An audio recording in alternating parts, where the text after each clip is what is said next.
Chapter 1575. As soon as Chu Qingyan vomited, Xiao Su panicked. He quickly held her waist and patted her back. "What's wrong? Are you feeling unwell?" After vomiting for a while, Chu Qingyan leaned into his arms. Her face was pale. She shook her head. "Don't worry, I'm fine. Maybe I ate something wrong today or caught a cold in my stomach. I'll be fine after drinking some hot water."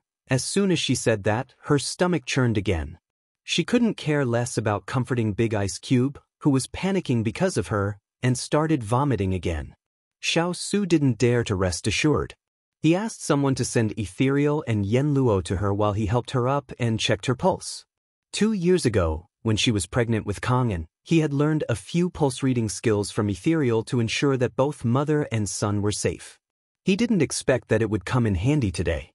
He wanted to see what was wrong with her. Ethereal and the others hadn't arrived yet, but Chu Qingyan obeyed him and extended her hand to him. She looked like she had nothing left to live for. Xiao Su placed his fingers on her wrist and tried to calm down. However, when he felt the fluctuation of her pulse, he was stunned. He turned to look at the little one in disbelief. Chu Qingyan had no strength in her body. She seemed to have vomited everything in her stomach and was now recovering. Seeing his reaction, her heart skipped a beat. Could it be that she had some incurable disease? "Big Ice Cube, what's wrong with me?" Actually, she wanted to ask him what was wrong. Xiao Su didn't answer her. Instead, he checked her pulse again. This time, he was more careful than before. Chu Qingyan looked at the sweat dripping from his forehead and her heart tightened. However, she forced herself to support herself and took out a handkerchief to wipe his sweat. She pretended to be calm and comforted him. "It's okay. If there's really a problem, there's still Ethereal and Yen Luo. Don't worry." "Yes, there's still Ethereal and Yen Luo. I have to let them see if you're pregnant again. Why aren't they here yet?" Xiao Su immediately looked at the door. What? He had a body? She had already prepared herself for some incurable disease, but Big Ice Cube's words completely stunned her. She subconsciously grabbed his arm and asked foolishly, "I have a body? Big Ice Cube, are you saying that I'm pregnant?" Xiao Su held her hand and tried to calm down, but he could not hide the surprise in his eyes. "I'm not sure. I have to wait for Ethereal and the others to see it." The two of them looked at each other with joy in their eyes. Even if it was a misdiagnosis, it was just an empty joy. There would be plenty of chances in the future. However, if it was diagnosed, then in their lives, another crystallization of love would be born, and they would have another adorable baby. Therefore, Chu Qingyan and Xiao Su had the same thought. Why isn't he here yet? Ethereal and Qing Yenluo were in the pharmacy, discussing medical books. When Huoling called for help, they thought that something big had happened. They threw down their books and rushed over without stopping. When they arrived at the courtyard, they saw Chu Qingyan's ghastly pale face. They were shocked and hurriedly put their hands on her. Although they did not know why the two of them were looking at them with shining eyes, they had the same thought. Please don't let anything happen to this little ancestor. Otherwise, this cold-faced Yama might tear this place down. However, after the two of them calmed down and took her pulse, their eyes lit up at the same time. They looked at each other, then at Chu Qingyan. They stood up tacitly and cupped their hands to congratulate the two soon-to-be parents. "Congratulations, Your Highness. The little princess consort Qingyan is pregnant." When the Emperor Emeritus, Father Chu, and Mother Chu heard that Chu Qingyan was unwell, Xiao Su hurriedly called Ethereal and Yen Luo over. Thinking that something big had happened, they immediately rushed over. Coincidentally, when they reached the entrance of the courtyard, they heard the two of them congratulating each other. Everyone was stunned at first, but when they reacted, they were simply ecstatic. "The Emperor Emeritus, I'm going to be a great-grandfather again? Good. Father Chu, I'm going to have a grandson again? Good. Mother Chu, I'm going to be a grandmother again? Good. Little Ankang, who had followed them over, was at a loss. What was a pregnancy? Was it candy? Once his guess was confirmed, Xiao Su felt that the ground under his feet was as light as cotton. Chu Qingyan grabbed his sleeve with both hands and leaned into his embrace, crying tears of joy. "Big Ice Cube, Kong Kong is going to have a younger brother or sister." Xiao Su caressed her head, his eyes slightly moist. Yes, we're going to have a child again. In the past, before he met the little fellow, he had always thought that he would be alone for the rest of his life. He had never thought that one day he would have a lover and have many children.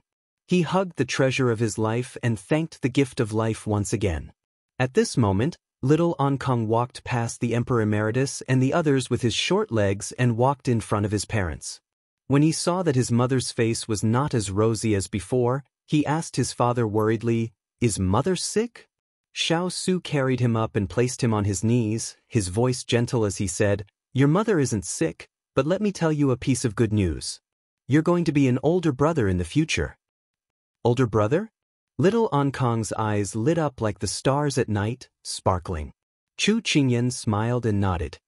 Yes, you'll have a younger brother or sister next year. Little Ankang was so happy that he stomped his feet and spun around on the spot, looking extremely adorable. Then he asked, "Why can't I see it next year? Can't I see it now?" Chu Qingyan kissed little Ankang's cheek, her face full of love. "That's because your younger brother or sister is still in mother's stomach. You'll have to wait a few months for it to be ready before it can be born." Little Ankang nodded as if he understood, then said happily, "Although I'll have to wait for a long time, I'm willing to wait for it to come out." With that, little Ankang placed his hand on his mother's stomach and his expression became serious. "You have to be obedient inside. Older brother will wait for you to come out. Older brother will give you toys to play with and take you out to see the mountains and rivers. You have to come out early." Hearing her son speak so seriously, she was worried that little Ankang would not be able to accept the existence of this child. She did not expect him to be so sensible. He was clearly only a 2-year-old child. Chu Qingyan and Xiao Su looked at each other, their hands clasped, and saw the gratification in each other's eyes. Although they were not ready to welcome a new life, they were extremely happy and looked forward to the arrival of this new life. "Looks like I'll have to start preparing for the little princess consort's next 9 months again," Ethereal said to his wife. Cheng Yenluo smiled.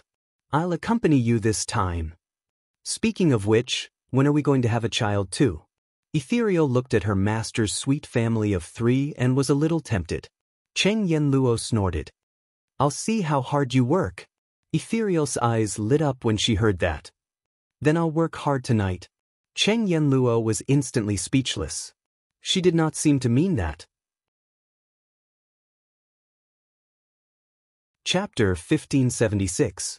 Just as Xiao Yao helped the Ice Beauty out, Jasper was called away again, saying that Imperial sister-in-law was pregnant. Xiao Yao clapped his hands in surprise. "I'm going to be an uncle again." The Ice Beauty was surprised to see him so infatuated. This guy didn't look like someone who liked children, so why was he so happy when he heard the news? "Aren't you going to congratulate her?" Her subtext was to make him disappear from her sight. She wanted to bask in the sun in peace. However, Xiao Yao didn't catch her hint and thought that she was concerned about him. He thought that his efforts these past few days weren't in vain, so he straightened his voice and said, "I'll go after you enter the house. Right now, my sister-in-law's place must be packed with people, so it's not my turn to serve tea." The Ice Beauty was slightly dazed by his words. She had seen Chu Qingyan a few times, and she was very beautiful. It could be said that she had never seen anyone more beautiful than Chu Qingyan in her entire life.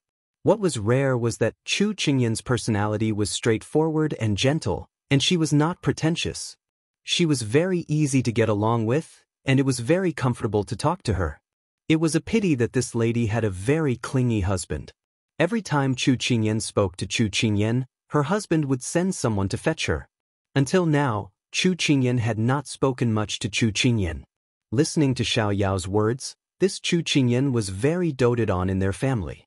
The Ice Beauty couldn't help but feel envious. However, this envy only lasted for a short period of time, because the person in front of her started to act stupid again. "Do you think sister-in-law is pregnant with a boy or a girl this time?" The Ice Beauty was too lazy to even look at him. "We'll know after 10 months of pregnancy." Her subtext was, "You idiot, how could I know?" However, Xiao Yao still didn't catch her hidden meaning. He rubbed his chin and began to look forward. "If it's a boy, I'll definitely teach him how to ride a horse, shoot a horse, and martial arts. If it's a girl, I'll definitely hold her in my hands and dote on her. After all, children are so cute. Just like in Kong. The Ice Beauty looked at him with some surprise. It was strange that someone like him, who lived like a big red flower that attracted bees and butterflies, would care so much about children. She didn't want to talk to him at first, but in the end she said, "Women can also ride horses, shoot arrows, and practice martial arts. They won't be worse than men." Xiao Yao nodded, then shook his head. He leaned against the pillar, chewing on a piece of grass, and smiled. "Although it's good for girls to learn so much, I hope that they can grow up safely and healthily and be loved like little princesses. They don't need to care about the ugliness and hardships in the world, because someone will help them block it. They only need to be responsible for happiness and laughter." When he said this, Xiao Yao thought of his little sister who was killed as soon as she was born. That snow-white and tender little princess was so cruelly taken away from him that he didn't even have time to hug her. His eyes were slightly hot, and then he quickly blinked, hiding the sadness in his eyes. When the Ice Beauty heard his words, she was completely shaken. Because what he said was something she had never heard before and had never received before. No one would ever tell her these things. They would only tell her that she had to be well educated, not so that she could recite poems, but so that she would not be looked down upon. She had to learn martial arts, not so that she could protect her people, but so that she could protect herself at critical moments. She had to learn how to know people well, not so that she could protect her people, but so that she would not let others destroy her family business. It had always been an extravagant hope for her to grow up safely and healthily. No one knew how difficult it was for her to reach this step, or how much ugliness she had experienced. They only saw her in bright clothes and holding high power. Who could help her block those ugliness and hardships? Didn't she have to crawl over step by herself? Happiness and laughter, what was that? Was it as sweet as candy? But she didn't need it. Only, there were still some different emotions in her heart. She looked at the person who was leaning against the pillar with his arms crossed. His eyes were flowing with a faint sadness, but his smile was warm. The sunlight poured down on his body, and his navy blue robe jumped with a circle of light, as if it was explaining the word warm, unlike his usual sloppy appearance. This scene was engraved in her memory, leaving a trace. Xiao Yao put away his emotions, and when he turned his head, he saw the Ice Beauty staring at him. He couldn't help but be overjoyed. Could it be that the Ice Beauty finally saw his handsome appearance? However, he wasn't happy for long. The Ice Beauty seemed to have noticed his gaze. She looked at him coldly, and then withdrew her gaze, as if nothing had happened. "Hey, why are you always so cold?" Xiao Yao finally couldn't help but ask the question that had been in his heart for the past few days. The Ice Beauty frowned. "What do you mean by that?" Xiao Yao looked at her condescendingly, but he didn't feel any superiority from this height. Instead, he felt that this woman's temperament was outstanding, and her aura was on par with his. He couldn't help but give up the idea of suppressing her in terms of height. He hugged his shoulders and spoke out his feelings. "When I talk to you, you always ignore me. If others don't ask, you never take the initiative to speak. Your expression is cold, and your words don't fluctuate. If I didn't see it with my own eyes, it would be hard to believe that you're really a teenage girl. You always have such a cold face. Don't you think life is boring? Is that so? No one has ever dared to say that to me." The Ice Beauty's voice was already a little cold. Her cold tone made Xiao Yao a little unhappy, and he spoke without thinking. "I really don't know what kind of environment you grew up in. Usually, at your age, little girls like you love flowers and plants, and love to dress up. You're really an anomaly." Xiao Yao's unintentional words were like a sharp knife stabbing into her heart. The Ice Beauty's expression instantly froze. "You're nobody to me. How dare you meddle in my affairs?" This time, Xiao Yao finally knew that he had stepped on a minefield, but he couldn't bring himself to lower his face and apologize. Seeing that she was really angry, he was a little irritated. He racked his brains and said stiffly, "Indeed, I'm nobody to you, but you were saved by me. I should protect you while you're recuperating. Yen Luo and the others said that a good mood is good for your recuperation. You should smile more, and don't keep a straight face all day. This way, your wounds will heal more easily. The Ice Beauty's tone was angry. If you didn't appear in front of me, perhaps my body would recover faster. Xiao opened his mouth to say something, but he was defeated by her cold gaze. In the end, he bowed his head and said, "I'll go boil some medicine for you." Then he left without looking back. The Ice Beauty looked at his receding figure. She knew that her words were too harsh, but she couldn't control herself. She slowly clenched her fists. Anomaly? This word had been everywhere since she was a child. Yes, she was an anomaly. She was forced to grow up, to become stronger. She couldn't resist, so what could she do? Chapter 1577. When Higashio Motetsu found out that his little lass was pregnant, it was when he came back in the afternoon. When he and Tao Tao entered the door while arguing, he saw Hua Ling hurriedly walking towards them with a face full of joy. He casually asked him where he was going. Hua Ling could not hide his smile as he told him that his little princess consort was pregnant again, so he had to go out to buy some things. When he received this news, Higashio Motetsu was completely stunned on the spot. He did not even notice that Hua Ling had left. When the little lass gave birth to Xiao and Kong, he was not there and missed it. Now that he finally did not miss it, he felt a kind of joy surge from the bottom of his heart. Tao Tao, who was standing on the side, saw the change in his expression.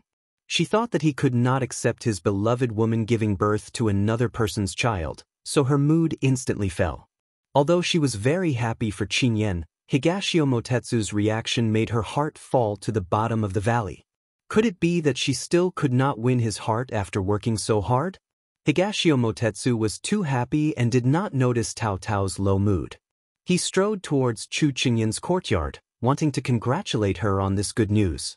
And Tao Tao, who had been ignored by him, looked at his back as her emotions became even more complicated. After waiting for a long time, he did not turn back even when he disappeared around the corner. He also did not notice that she had been left behind. Only then did she curl her lips and reveal a self-deprecating smile before following after him. Actually, Tao Tao had misunderstood him. To Higashio Motetsu, he was already used to her following after him. He thought that she would follow after him like every time in the past. When Higashio Motetsu entered the door, he saw that the courtyard was completely surrounded. He could not help but find it funny. It looked like he had come too late. "Little Ting, let me tell you a piece of good news. I'm going to be a grandfather again." Father Chu's sharp eyes saw him and immediately jumped over, his tone full of bragging. He smiled and said, "Yes, congratulations, old master." As soon as Tao Tao entered the door, she saw him smiling so happily. Her heart ached. He would only be so kind to the people around Qingyan. This was the so-called love me, love my dog. There were too many people, and Chu Qingyan had vomited a few times before. Although her mental state was fine, everyone felt sorry for her and asked about her well-being. Higashio Motetsu just stood by and watched. He didn't take the initiative to greet her. He felt that as a friend, he was really satisfied to be able to witness her happiness. Tao Tao stood at the side and looked at him. Looking at Qingyan, her heart was filled with bitterness. He must be in great pain right now.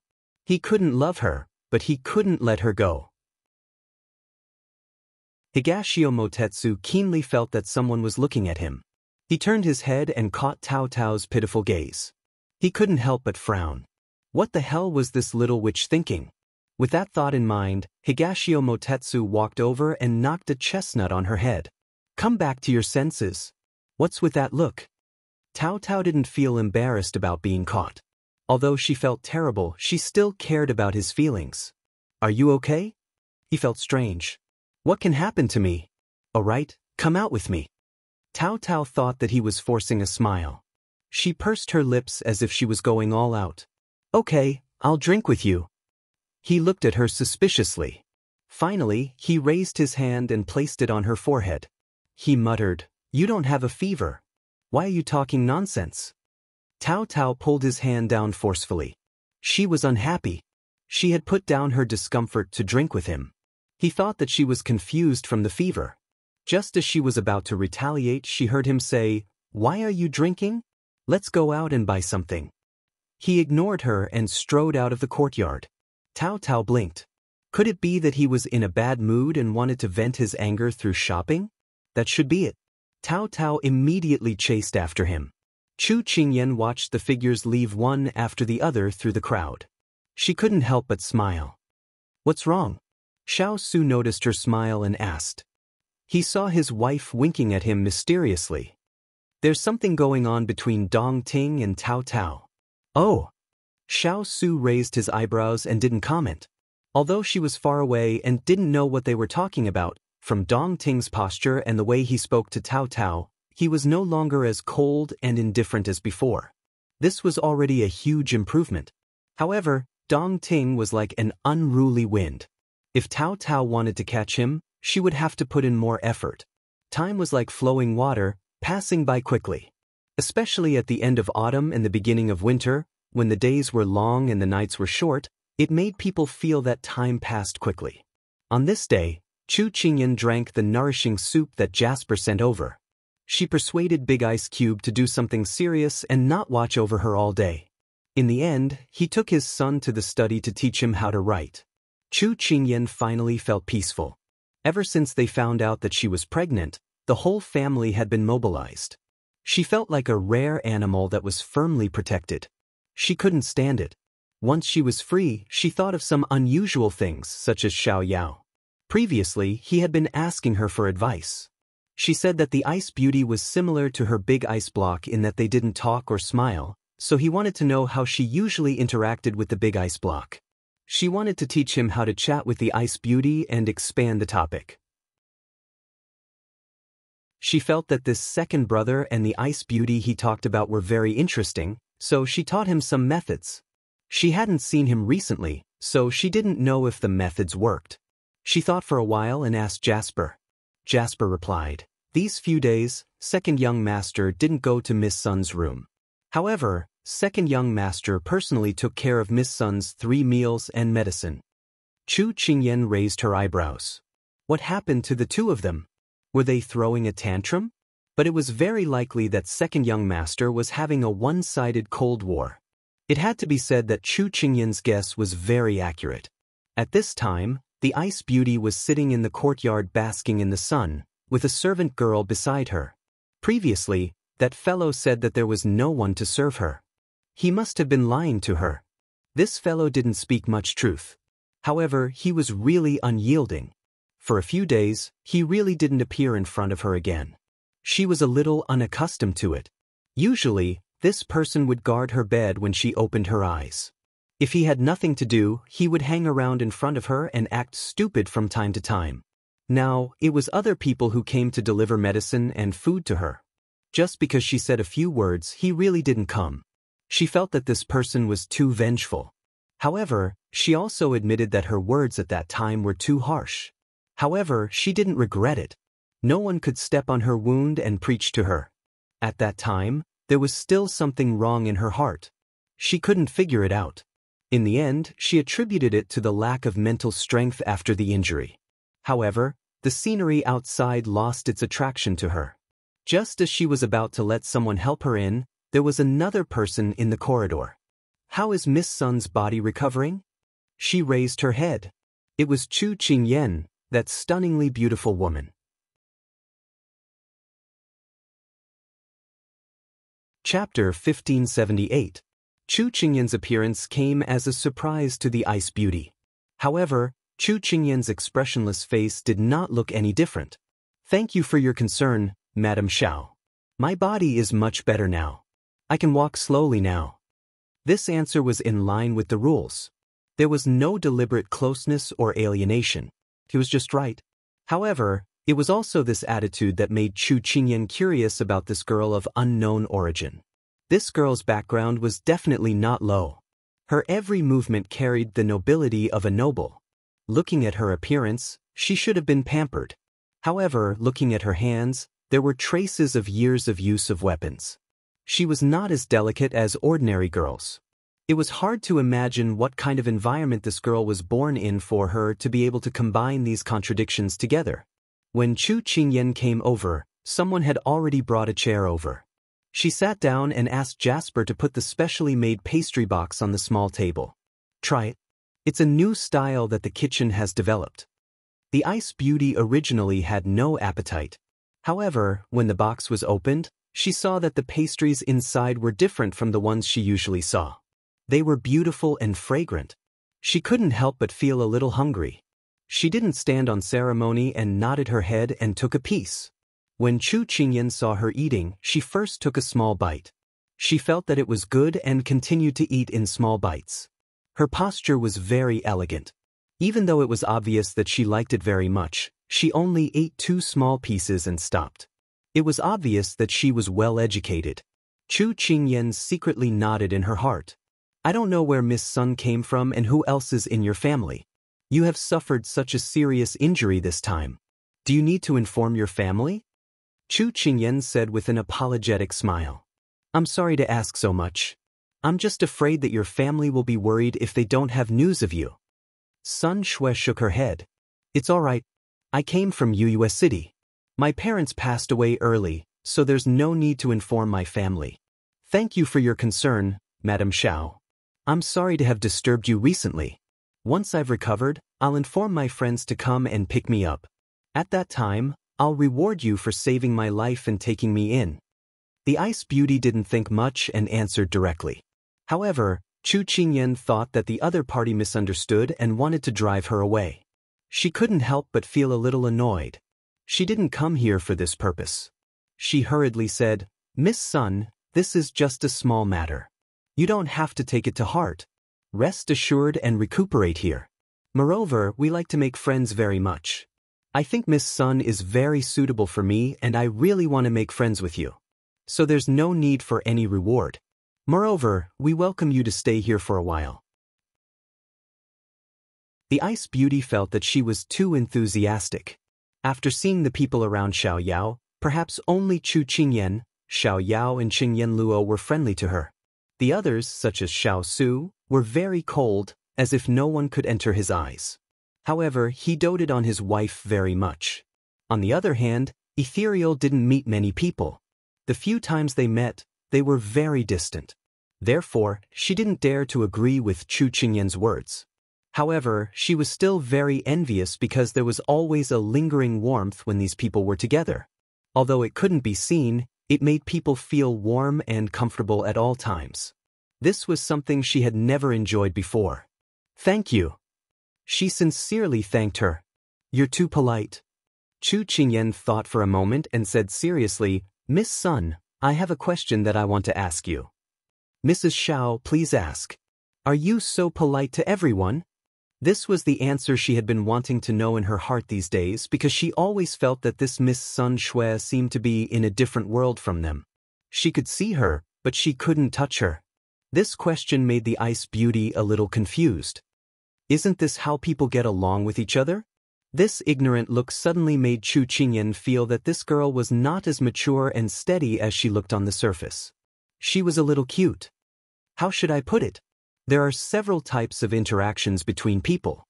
In my opinion, the first type is strangers, which you can ignore or pay attention to. The second type is people who you don't have a deep relationship with, which you can nod your head at. The last type is close friends who can open their hearts to each other. I think that you usually treat people like strangers, so we can be considered the second type. The Ice Beauty was slightly surprised. She felt that Chu Qingyan was right. It was just that she had always been like this. My way of dealing with people has been cultivated since I was a child. The people around me taught me not to be too close to others, so there may be something wrong. Please forgive me, Mrs. Xiao. It was rare to see such a strict guard against others. However, Chu Qingyan didn't probe further. After all, everyone had their own secrets. She didn't have the qualifications nor the position to pry. Chu Qingyan smiled and said, Miss Sun is too serious. It's just that I really want to make friends with you. That's why I asked. It should be me who asks you not to take offense. For some reason, the Ice Beauty felt that the woman in front of her was sincere.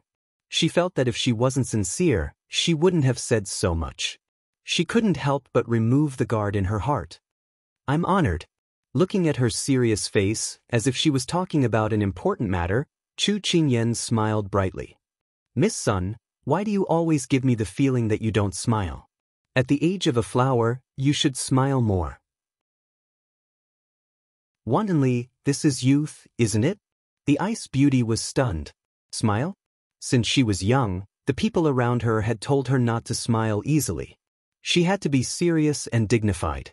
Otherwise, she was young and didn't have the deterrent power of a person in power. Therefore, she had pretended to be mature since she was young in order to not let others look down on her.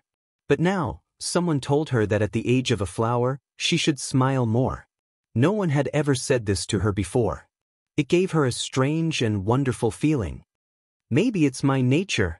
She didn't know how to answer this sincere girl, so she could only say perfunctorily. Maybe it was her mission that didn't allow her to live like a normal woman. You should smile more in the future. You're so beautiful.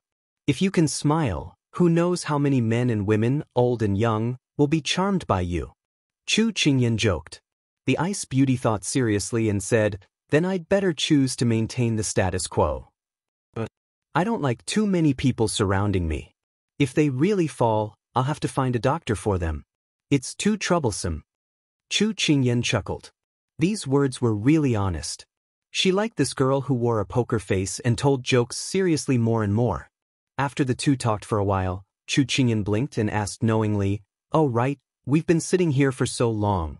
Why haven't I seen Xiao? Isn't he usually here? Just as she said this, the ice beauty was clearly stunned. Chapter 1579.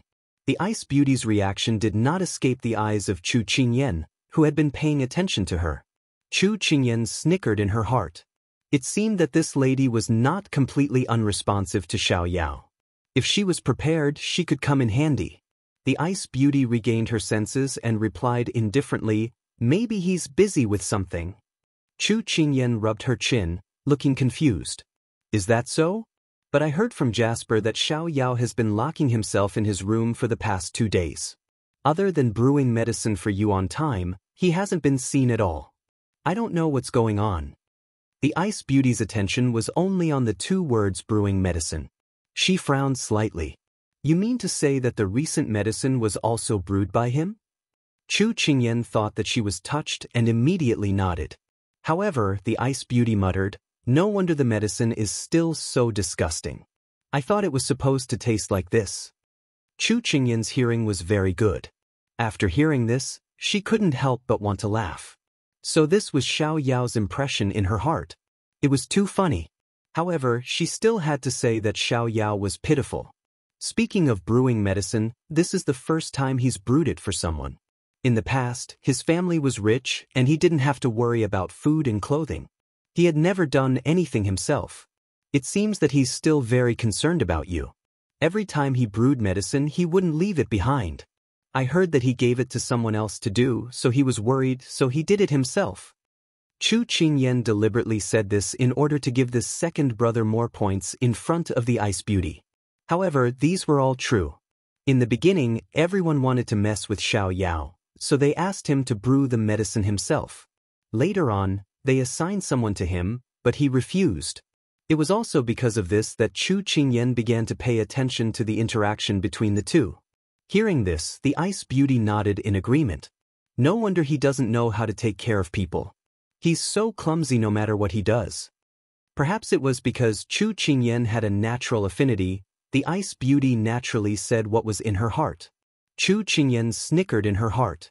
Poor second brother, you've worked so hard to do so much, but in front of the ice beauty, you've become clumsy. However, she heard the ice beauty add in a low voice. But it's not easy for a young master to do this. Although these words were very objective and emotionless, in Chu Qingyan's opinion, it was already very difficult for the ice beauty to say these words. It seemed that her second brother's efforts were still somewhat useful. Yeah, it's really not easy. It's rare to see him settle down and do things that he wouldn't normally be able to do. Chu Qingyan paused, then looked up at the person in front of her and asked casually, Miss Sun, what do you think of Xiao Ran? These words, if placed in modern times, would definitely feel very familiar to the men and women of marriageable age who had been urged to get married. This was because every time they returned home, their parents, brothers, and aunts would chase after them and ask, "What do you think of someone?" If you said it was okay, then the next sentence would be, "Then you can give it a try. Maybe it's suitable." If you said that you didn't feel anything, then the next sentence would be, "You can give it a try." However, the Ice Beauty had never experienced these things in modern times, and no one would talk to her about these things, so she really thought about this question seriously. Seeing her deep in thought, Chu Qingyan felt that this lady had a very desirable temperament, and that was seriousness. No matter what she did, she was very serious, which was really rare. He talks too much and can't be quiet, but his temperament is still okay. This was the Ice Beauty's final conclusion. Actually, in her opinion, Xiao was very contradictory. It should be referring to her opinion of him being very contradictory. If she said that he wasn't serious, then he was very serious in front of serious matters. If he didn't do things properly, then it depended on what the matter was. Therefore, she couldn't say anything and could only pick out a few problems to talk about. Chu Qingyan could see that her evaluation was somewhat reserved, but it wasn't that she didn't want to talk about it. Perhaps she herself couldn't figure it out. From the looks of it, the Ice Beauty didn't have any good feelings for her second brother. It could only be that she went from hating him to not hating him. Chu Qingyan said softly, "Yes, he is a very active person. Maybe it's because he suffered too much in the past that he tried hard to make his life more interesting and not so dull." Bitter? The Ice Beauty was a little surprised. In her opinion, a person like him who lived a carefree life also had a time when he suffered? It was simply unbelievable. Being curious about a person was the beginning of feelings. Chu Qingyan's eyes flashed with a trace of craftiness, but it quickly disappeared. She nodded. "You can't tell, right? You must be thinking that a rich family's son like him definitely hasn't suffered much. It's just that you can't just look at the surface of people. Sometimes what people want to see is just a side that they want others to see. As for the real things, they need time and energy to slowly unearth them. I can only say this much about Xiao. After all, I'm only his sister-in-law, so it's not good for me to reveal too much. But if you want to know, you can ask him himself." Just as Chu Qingyan finished speaking, she saw her big ice block walking towards her. He was clearly walking slowly, but in the blink of an eye, he was in front of her. "I've brewed the medicine for you. Go back and drink it while it's hot." Xiao Su held her hand and helped her up. Chu Qingyan was slightly surprised. "Why did you brew it yourself? I don't feel at ease leaving it to others." Xiao Su nodded slightly to the Ice Beauty, then held his wife's hand and left. The Ice Beauty was originally shocked by Chu Qingyan's words, but when she heard the conversation between the two, her heart trembled slightly. Suddenly, a subtle change occurred in her heart. It was a little complicated, but she couldn't figure it out. She sat from noon until sunset, but she couldn't understand. Or rather, she couldn't figure out Xiao. Actually, what kind of person Xiao was had nothing to do with her.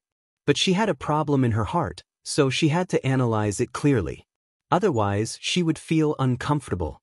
At this time, the maid had prepared dinner and invited her back to her room for dinner. She raised her eyebrows slightly, suddenly wanting to see Xiao. "Leave it." An hour later, the maid brought the medicinal soup. She still said, "Leave it." 2 hours later, someone couldn't sit still anymore. Xiao hurriedly pushed open the door to her room with a look of anger on his face. His gaze swept across the untouched dishes on the table, as well as the medicine that had already lost its temperature. Finally, his gaze landed on the woman who was sitting upright on the chair with an indifferent expression. He had a feeling of resentment towards iron for not becoming steel. He walked in front of her, restraining his anger, and said, "Why didn't you eat dinner? It doesn't look appetizing." He continued to take a deep breath. "Then why didn't you drink the medicine? It doesn't look appetizing either." Xiao, what she said made so much sense that I actually couldn't refute it.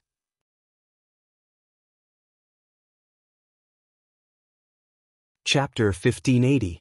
The maidservant at the side watched in fear. She felt that it was very likely that the two of them would fight at the slightest disagreement. She was already prepared to run for help. However, the next scene made the maidservant so dumbstruck that she even forgot to retract her leg. Xiao took a deep breath and the anger on his face dissipated in an instant. He recovered his usual carefree and elegant demeanor.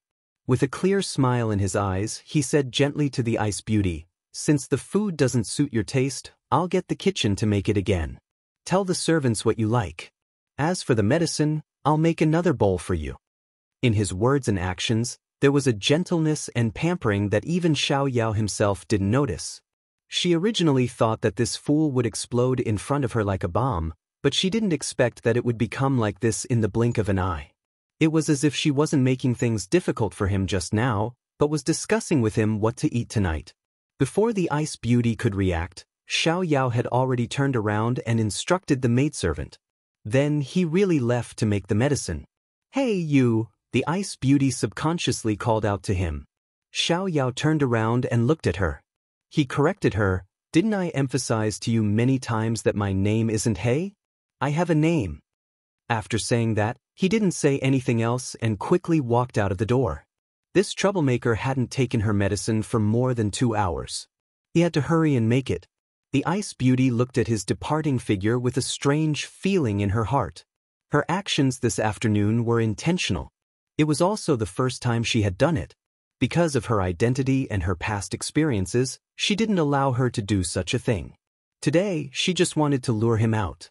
Perhaps someone would ask, wouldn't it be more convenient and faster to get someone to call him?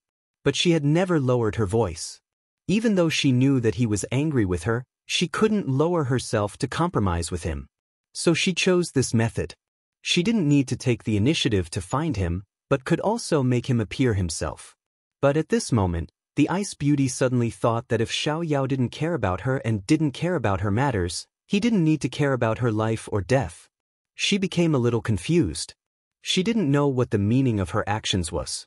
For so many years, she had never done such a childish thing. She had always been decisive and rational.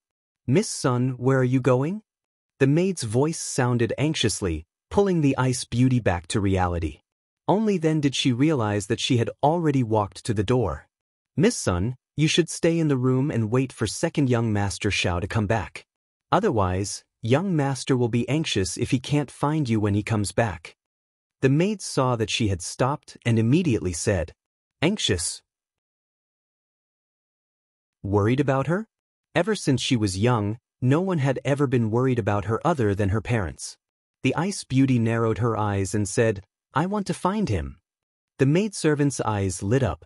Could it be that Miss Sun was enlightened and finally knew how to care for second young Master Xiao? She quickly led the way. "Miss Sun, this way. Second young Master Xiao is in the kitchen." The ice beauty felt that the maid's sudden enthusiasm was a little abnormal, but this was not within the scope of her concern. The two of them turned into the corridor and walked for some distance before they saw the kitchen in the corner of the house. When they arrived at the entrance of the kitchen, the maid asked a chef who walked out, "Where is second young Master Xiao?" "Second young master, he is brewing medicine in the back. I wonder which lady is so lucky to be able to get second young master to personally serve her." The chef pointed in a direction and said with a smile. The maid smiled and looked at the ice beauty behind her. Then she led her around the kitchen and walked to the back. When the two of them walked to the corner, the ice beauty inadvertently looked over and happened to see that person squatting on the ground without any care for his image, blowing at a stove. At this time, the sky had gradually darkened and the surroundings seemed to be covered with a layer of black cloth. Only the flickering flames of the stove illuminated that serious handsome face. This scene was completely different from what she had imagined. She had thought that he was just saying it and that he would not really help her brew the medicine. Seeing it with her own eyes, she was even more shocked. The ice beauty suddenly did not dare to go forward and disturb him. The maid wanted to call out to him, but the ice beauty immediately raised her hand to stop her and let her leave first. The maid looked at the two of them and laughed mischievously, looking as if she knew what was going on. Then she skipped away. At this time, a chef walked out with a hungry stomach and a toothed club-like thing in his mouth. He walked to Xiao Yao's side and stretched out his neck to look at the stove. Then, he laughed heartily and said, "Second young master, your skills in brewing medicine are getting better and better." "Of course, don't you know who I am? What I learn. The reply was still Xiao Yao's arrogant tone. The ice beauty muttered in her heart. Why is this person's words so annoying? Isn't he afraid that others will look down on him? The chef chuckled, unaffected by his boastful tone. He sincerely raised his thumb and nodded. It's indeed not bad. Oh right, your palm was scalded 2 days ago.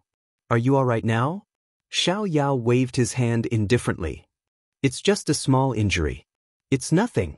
That chef nodded and taught a few emergency treatment methods for scalded injuries. Then he walked back with a hungry stomach. After a while, a pair of women's shoes appeared in front of him. Xiao Yao thought it was the maid and said without raising his head, "Wait a little longer. The medicine won't be done so quickly." "It's me." A calm and familiar female voice sounded.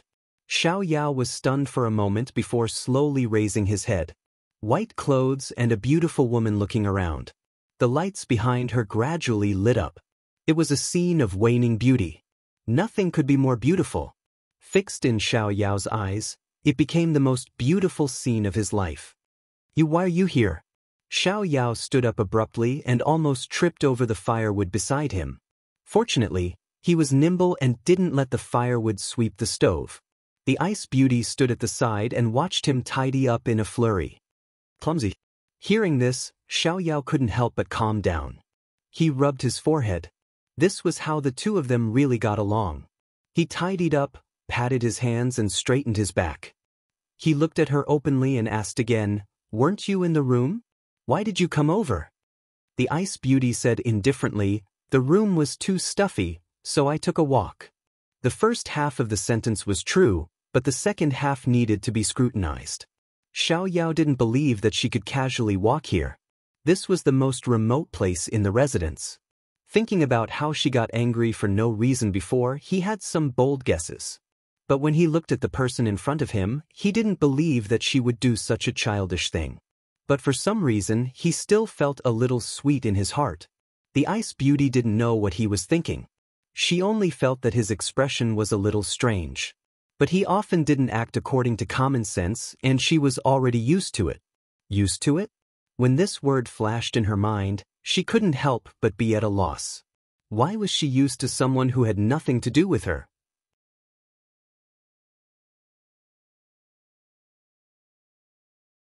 Chapter 1581. The furnace was still sizzling, but he didn't have to look at it anymore. Xiao Yao casually found a step and sat down, his gaze never leaving the furnace.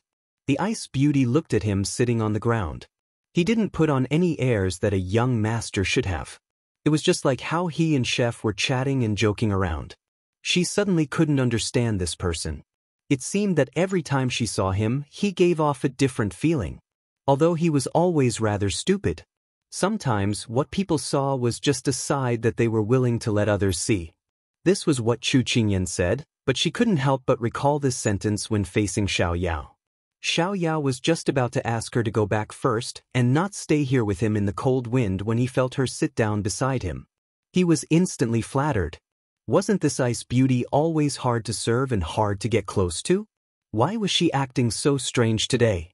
The ice beauty didn't give him time to think. She said directly, "Actually, you don't have to do something like brewing medicine yourself." With that, she turned to look at him. Her eyes were still as calm as water. Xiao Yao felt that her calm and cold demeanor didn't seem like something a teenage girl should have.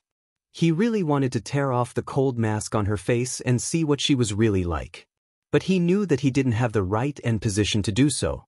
He put his hands behind his head and said casually, "Ethereal said that there are a few ingredients in this medicine that can't be wrong. If there's a mistake in the amount, then your life will be gone. So, following the principle of helping to the end, I'll help to the end. You don't have to thank me. I have nothing to do anyway. Just treat it as something fun for myself to pass the time." If it was anyone else, they would definitely be disgusted by his words. Anyway, it wouldn't leave them with any feelings of gratitude. If she didn't know him well, she would probably think so too. But after spending time with him, she knew that he was a person who said that he didn't care, but would do something very seriously in his heart. You don't mean what you say. This was her evaluation of him. Xiao was stunned. Then he touched his nose. Why didn't this person leave any leeway for others? Aren't you the same? He didn't mean to refute her. He just felt that compared to him, she was more of a person who didn't know how to express herself. But what was rare was that he actually got an answer from her. I'm already used to it. The ice beauty said indifferently. Then she looked past the eaves and into the sky. This answer carried a desolation and loneliness that did not match her age. It made one's heart ache and want to pity her. This was Xiao's current mood. I'm curious. What kind of environment did you grow up in? This was the first time he couldn't help but ask about her past after so many days. The ice beauty lowered her eyes. It's just an ordinary environment. There's nothing much to say. The rejection was obvious. Xiao was tactful and didn't ask further. He just felt a little disappointed in his heart. What about you? Sensing that he seemed a little down, the ice beauty also felt that her answer was too heartless and direct. She couldn't help but take the initiative to ask. Hearing this, Xiao put down his hands, one hand on his knee, and the other on his knee, holding his chin. There was a faint light in his eyes. Compared to your ordinary appearance, I can't explain it in a few words. Tell me about it, she said. Xiao chuckled. It's all in the past. There's nothing to say. He wasn't calculative about her not being honest just now, but he really felt that there was nothing to say about the past. Whether it was the shadow of his childhood or the struggle at death's door when he grew up, it was all in the past and buried in his memory. Now, the nightmare was over, and he had started a new life. Suddenly, she felt that he was also a person with a story, and the degree of sadness in it was no less than hers. Just when she felt that she could control herself a little in the future and not be so vicious to him. However, the person she pitied took a bowl of corn and lean meat porridge out of nowhere and put it in front of her with a smile. You haven't eaten dinner yet, right? Fill your stomach first. Medicine can only be drunk after you're begging. Looking at him acting as if nothing had happened, the sympathy and pity she had for him just now was stuck in her chest. She didn't know whether to go up or down, but her body reacted before her rationality. When she came back to her senses, she had already taken the bowl with one hand and a spoon was stuffed into her other hand. She hesitated for a moment, not thinking of what to say. Xiao pointed at himself, his head full of confusion. What about me? I've already eaten. After his interruption, she finally thought of what to say. You look so happy every day. Don't you have anything to worry about? Actually, what she wanted to say was, you can be happy whether you're happy or unhappy. Don't you think it's tiring? Her personality was like a pool of stagnant water, and her life was like a pool of stagnant water. No matter what happened, it couldn't stir up any waves. On the other hand, Xiao Ran was just like her. She was lively every day, unlike her lifeless self. She was always able to discover insignificant surprises in her life. For example, the jasmine in the yard had bloomed, a gopher hole had appeared in the ground, ants were carrying leaves and running. There were too many to count. She really couldn't understand how people could live like this. Xiao was stunned by her question at first, but then he lowered his eyes and chuckled softly. There's no other way. If you've tried it when you were 2 or 3 years old, you were locked in a dark room for 7 days and 7 nights. There was no food, no water, and no one to accompany you.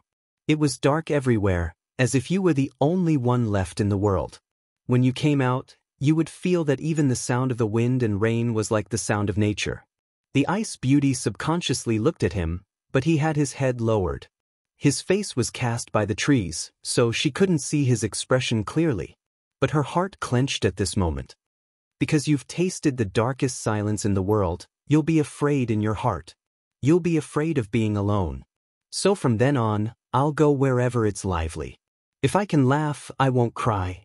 If I can walk freely, I won't stay in one place forever. Because I'm afraid. I'm afraid that once I'm quiet, I'll return to that dark imprisonment. I'll be alone. No matter how much I knock on the door, no one will care about me.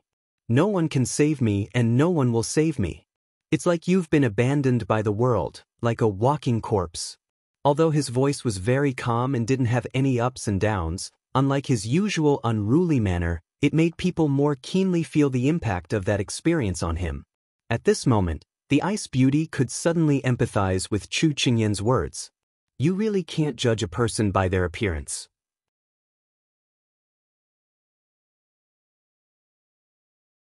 Chapter 1582.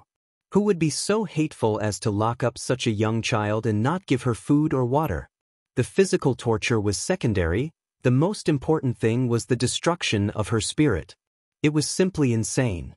Even if she didn't starve to death and came out alive, even if she wasn't crazy, she would still be mentally retarded or filled with hatred towards the world.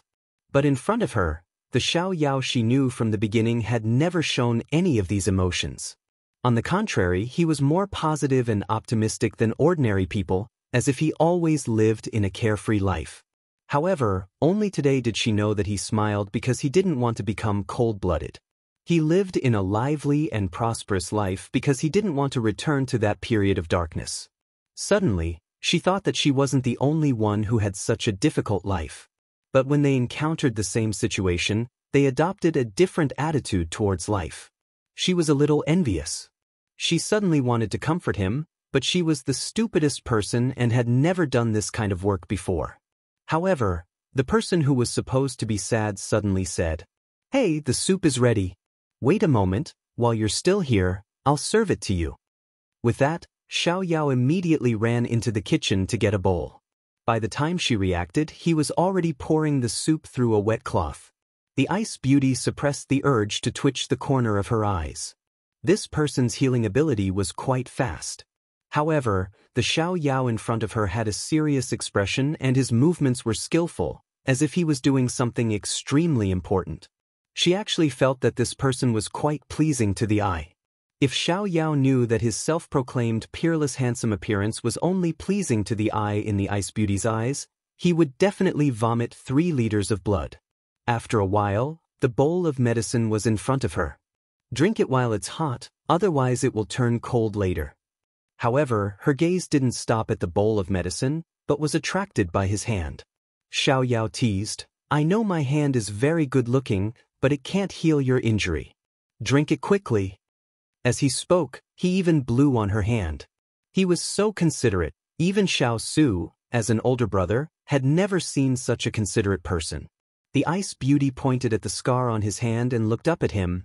"Your injury? Oh, I was accidentally scratched by a tree branch a few days ago. It's not a big deal." Xiao said carelessly. The Ice Beauty didn't believe him and exposed him. "No, this is a burn."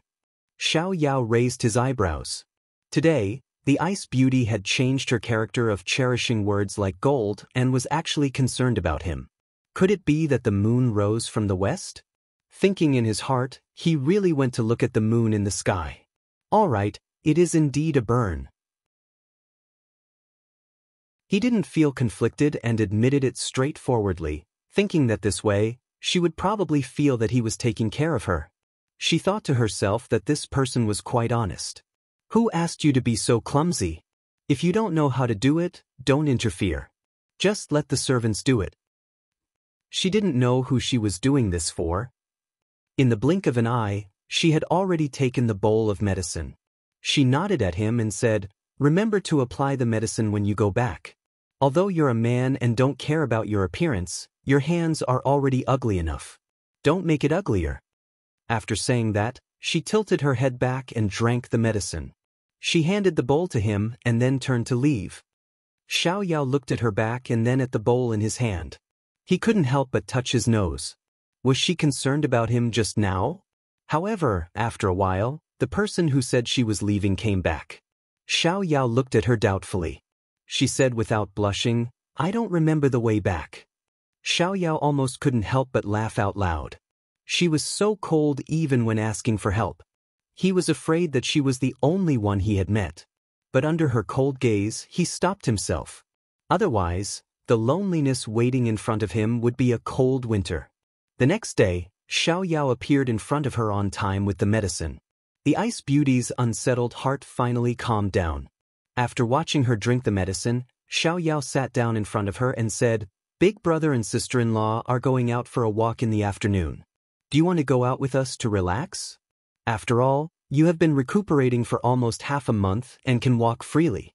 Walking around will be good for the recovery of your wounds." She thought for a moment and nodded, "Okay." Seeing that she agreed, Xiao was happy and immediately stood up. "Then I'll go tell sister-in-law and the rest. I'll come pick you up in the afternoon." After speaking, he disappeared like a gust of wind. The Ice Beauty looked at his back and ripples appeared in her eyes. When Xiao entered the meeting hall, he happened to hear his royal brother and the rest discussing something. According to the news from Water Spirit, half a month ago, the sect master of the Tranquil Moon sect was assassinated and got separated from his subordinates. It's unknown whether he's dead or alive. Hua Ling opened the letter and read 10 lines at a glance before concluding. Chu Qingyan didn't understand. "I didn't hear Jin Xian say that he went to assassinate the sect master of the Moon Clan. Who did it? The Moon Clan isn't as united as we seem on the surface. Many people want to replace the Tranquil Moon sect, so this should be their enemy's doing," Hua Ling explained. Chu Qingyan nodded in understanding. Then, taking advantage of this time when the people's hearts are wavering, Jin Xian should be able to pursue the victory. After all, without a leader, it's hard to fight the enemy wholeheartedly. Xiao Su patted her hand and said, "Jin Xian received the news earlier than us. I think he should have taken back half of the Sun Clan's territory by now." Chu Qingyan's eyes lit up. She didn't expect that Jin Xian had already done so much while she was nursing her pregnancy. He was indeed someone she had brought out. Xiao walked over with a face full of smiles. "This is good news. Maybe when sister-in-law gives birth, he will have already returned victorious." Chu Qingyan smiled. "If that's the case, that's even better." "All right, did that Ice Beauty of yours agree?" Xiao's face heated up. "What Ice Beauty? Sister-in-law, don't joke around." "I won't say any more." Chu Qingyan and the others smiled knowingly, then said, "What happened?" She agreed. He felt that his sister-in-law's smile was a little strange. Or was he thinking too much? At the same time, on the other side of the town, dozens of people gathered in an alley. The woman in the lead said loudly, "You must find the sect master. Otherwise, bring your heads to see me tomorrow." After everyone agreed, they immediately split up. The autumn wind swept the fallen leaves, suddenly making it seem a little desolate. And in a corner of the Moon Clan's territory, Water Spirit held a string of bells made of shells and crystals in her hands. She had taken it from a beggar and it was covered in dust. Her trembling fingers carefully wiped it. When the dust on it was wiped off and its original appearance was revealed, she couldn't help but tremble all over. Tears welled up in her eyes as she held the string of wind bells tightly in her arms. "It's wind bells, it's wind bells.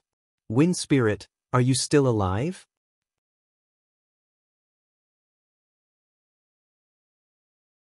Chapter 1583. It was the end of autumn and the beginning of winter. Although the leaves had already turned yellow and fallen to the ground, giving people a feeling of desolation, the afternoon sun was not dazzling and was very gentle. It poured down on the eaves, trees, grass, and fell on people's shoulders. The dancing circles of light were like small furry dots that shone into people's eyes, making people feel warm. Xiao Su, Chu Qingyan, and the others stepped on the pale yellow light as they walked out of the house. There were already several carriages parked in front of them, waiting for them to get on.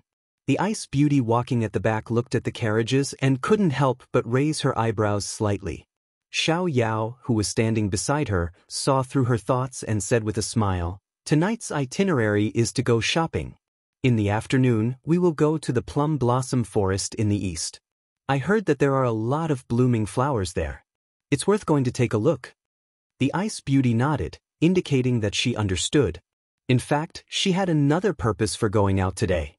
As for where to go, it wasn't that important to her.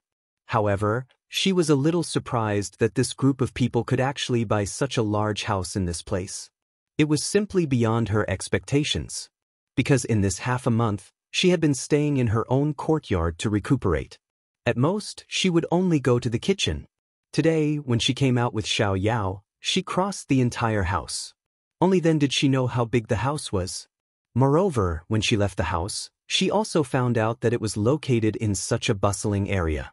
Her gaze swept over Xiao Su and the others, only then did she pay attention to their clothes. When she found that Chu Qingyan's shoes were all made of golden silk, she was a little uneasy. This kind of golden silk didn't exist among the common people. Even if it was her own, it was impossible for her to be so extravagant as to use it to make shoes. She once again doubted their identity. Let's go. Just looking can't replace walking. Xiao Yao stood at the bottom of the steps and teased her. Only then did the ice beauty put away all kinds of doubts and walk towards him. Xiao Su, Chu Qingyan, Higashio Motetsu, Tao Tao, Qingyan Luo, Ethereal, and Xiao Yao, the ice beauty. Except for Xiao Su, who was accompanying his wife in the carriage, the other men were riding horses. However, Tao Tao also led a horse and jumped up. She raised her chin at Higashio Motetsu, not to be outdone. Higashio Motetsu rolled his eyes. He felt that this little witch was really childish. In the end, only Qingyan Luo and the ice beauty were left in the same carriage. As soon as the ice beauty got on the carriage, she began to study the structure inside. She found that this carriage was different from the carriages she had seen before. Moreover, it was even better. Her heart couldn't help but pound. Why hadn't she seen this kind of carriage before? After Qingyan Luo came in, she saw the ice beauty staring at the walls of the carriage. Her appearance was as calm as water, as if snow had just fallen. Her features were clear and beautiful, and her beauty surpassed that of a fairy. Gradually, warmth appeared in her eyes. She recalled the cold indifference between her eyebrows when they first met. Too much had changed. She couldn't help but think of Qingyan's words. Only a hot fire could melt old ice. It seemed that the initial results were already showing. She couldn't help but take the initiative to say, "Miss Sun, you look good. I guess your injuries are about 50 to 60% better." The ice beauty looked at the carriage seriously. When she heard the question, she realized that there was another person in the carriage. She turned to look at Qingyan Luo and nodded. "Yes, thank you, Miss Cheng, for your prescription and medicine." Qingyan Luo smiled. "Miss Sun is too polite. It's our duty to practice medicine and save people. Moreover, it's rare that Xiao Ran is in such a hurry, so we can't just stand by and watch." The ice beauty felt that this group of people was quite interesting. There were husband and wife, superiors and subordinates, and also good friends. She didn't know how they got together and appeared here. "Where are you from, Miss Cheng? You don't sound like a local." The ice beauty intended to get the answer she wanted from this gorgeous and straightforward Qingyan Luo, who didn't seem to be shrewd at all.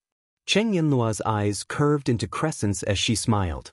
"We're not locals. We came from another place. It's more remote. Many people don't know about it, so there's no need to mention it. It's just a place." She didn't expect her answer to be so watertight. Sure enough, these people weren't simple. The ice beauty said, "Heroes don't ask where they come from. I've offended you." Qingyan Luo waved her hand. "You're too polite. We don't have to be so formal. Just treat it as a casual conversation. It doesn't matter if we're right or wrong. What goes in one ear and out the other? What's important is that we're happy talking." This viewpoint of dealing with people was a little novel. The ice beauty found that ever since she met Xiao Yao and the others, she seemed to have opened a magical door. The things and concepts she came into contact with were unheard of. Not only Qingyan Luo, but people like Chu Qingyan, Xiao Su, and Higashio Motetsu, who she had never spoken to before, all gave her the illusion that she didn't live in the same place. Just as she was in a daze, a plate of pastries suddenly appeared in front of her. Xiao Yao asked the kitchen to prepare these. He said that you don't like sweets, so he asked the kitchen to make some other flavors for you to eat along the way. It seems that he really treats you well. Qingyan Luo winked at her. There was a hint of teasing in her words, but there was no malice. The ice beauty felt that Xiao Yao's actions were superfluous.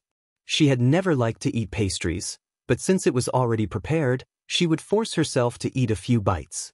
Miss Sun, regarding your illness, Murong and I have been studying it. We've flipped through many medical books, but we didn't find your symptoms. I wonder if you can provide us with some clues to help us think about it. When it came to business, Cheng Yanlua's attitude became serious. Her tone was apologetic and she was asking for advice. Because she had already mentally prepared herself, she wasn't surprised at all when Cheng Yanluo mentioned it. To be precise, this illness came from the mother's womb.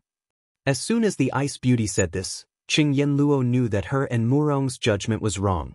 Some doctors said that this illness will affect a person's lifespan, so when my mother was pregnant with me, she didn't have much time left. Later, she gave birth to me and left. As for the rest, I'm afraid I can't provide any clues. Cheng Yanluo looked at the woman in front of her and said in a very calm tone. If she didn't know, she would have thought that the woman was just telling someone else's story. She thought to herself, what kind of hardships did she go through to have such a pair of indifferent eyes? Cheng Yanluo reached out and patted the back of her hand, comforting her. It's all right, it's up to the person to succeed. We'll study it according to the clues you provide. In this world, there's no illness that can't be cured. Even if we can't, there are others. The Ice Beauty looked at the sincerity in her eyes. Something seemed to flow in her heart, prompting her to nod slowly. Outside the carriage, Xiao Yao's raised hand paused in midair. He couldn't believe what he had just heard. He stared blankly at the carriage as it passed by him. Affect her lifespan? She was still so young, how could it be?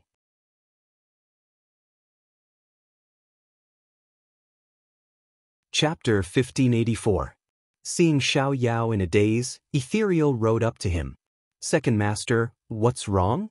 Xiao Yao had already retracted his hand, but he was still in a daze. When he saw Ethereal, it was as if he had seen his savior. Ethereal, no matter what, you and Yanluo have to find a way to save Miss Sun. Ethereal was confused, but seeing that Xiao Yao was not joking, Ethereal nodded and made a promise. No matter what, Yanluo and I will do our best. Xiao Yao was slightly relieved when he thought about how Pang Zhijing was so badly injured that she could have gone to the gates of hell. In the end, she was still rescued by them. At this moment, Ethereal smiled and asked, Second Master, are you moved by the mundane world? After Xiao Yao heard clearly, he patted his shoulder in annoyance. What nonsense are you talking about? We're lagging behind. With that, he whipped his horse and chased after them. Ethereal shrugged and followed closely behind. At this time, Tao Tao, who was riding on a horse, looked at the person in front of him who was leisurely swaying back and forth. A wicked idea came to his mind, and he whipped his horse. As expected, the horse was frightened and immediately began to gallop wildly. Higashio Motetsu did not expect her to do this. His eyebrows twitched as he steered the horse. He tightened his grip on the reins and quickly made the horse obedient. He turned to look at the instigator, fuming. You did this on purpose? Tao Tao nodded generously. Yes, I did it on purpose. What can you do to me? Higashio Motetsu had the urge to tear her apart after doing something bad and provoking him. You've got guts. Chu Qingyan, who was in the carriage, couldn't help but laugh when she heard this. Wasn't it all because he had spoiled her? You didn't answer me when I called you just now. Tao Tao looked like a displeased baby. Higashio Motetsu was so angry that he laughed. I have to hand it to you for this lousy reason. You teased me when I didn't answer you. Are you not going to chase me down if we break off our friendship tomorrow? Unexpectedly, Tao Tao really touched his chin and considered the feasibility of this matter. This is not impossible. Higashio Motetsu felt that communicating with her would make him faint at any moment. Forget it, a good man did not fight with a woman. He did not want to argue with her, so as to avoid losing his dignity. But a certain someone couldn't stop for even a moment. Once he stopped, she immediately came back again and rode her horse to his side. Come, let's have a competition to see who gets there first. How about it? Benefits. Higashio Motetsu raised his eyebrows. He was really a person who always talked about benefits. Tao Tao despised him in her heart, then crossed her arms and said, The loser will be at the mercy of the winner. How about that? Higashio Motetsu glanced at her. It seems that you are very confident in your riding skills. Of course. How about it? Do you want to compete? Fine, let's do it. Who's afraid of who? But you better be prepared to cry. Stop pretending to be a hero. We'll see soon. The two of them stood side by side on the road. When the password was given, the two of them were like arrows released from bowstrings, flying forward quickly, raising a cloud of dust and fallen leaves. The Ice Beauty sat by the window, just in time to see the two of them leave like the wind. She couldn't help but calm down for a while. At this moment, Qing Yanluo's laughing voice sounded in her ears. These two are like a pair of enemies. Wherever they go, there will be a lot of noise. Enemies? The Ice Beauty was puzzled. Qing Yanluo retracted her gaze and looked at her.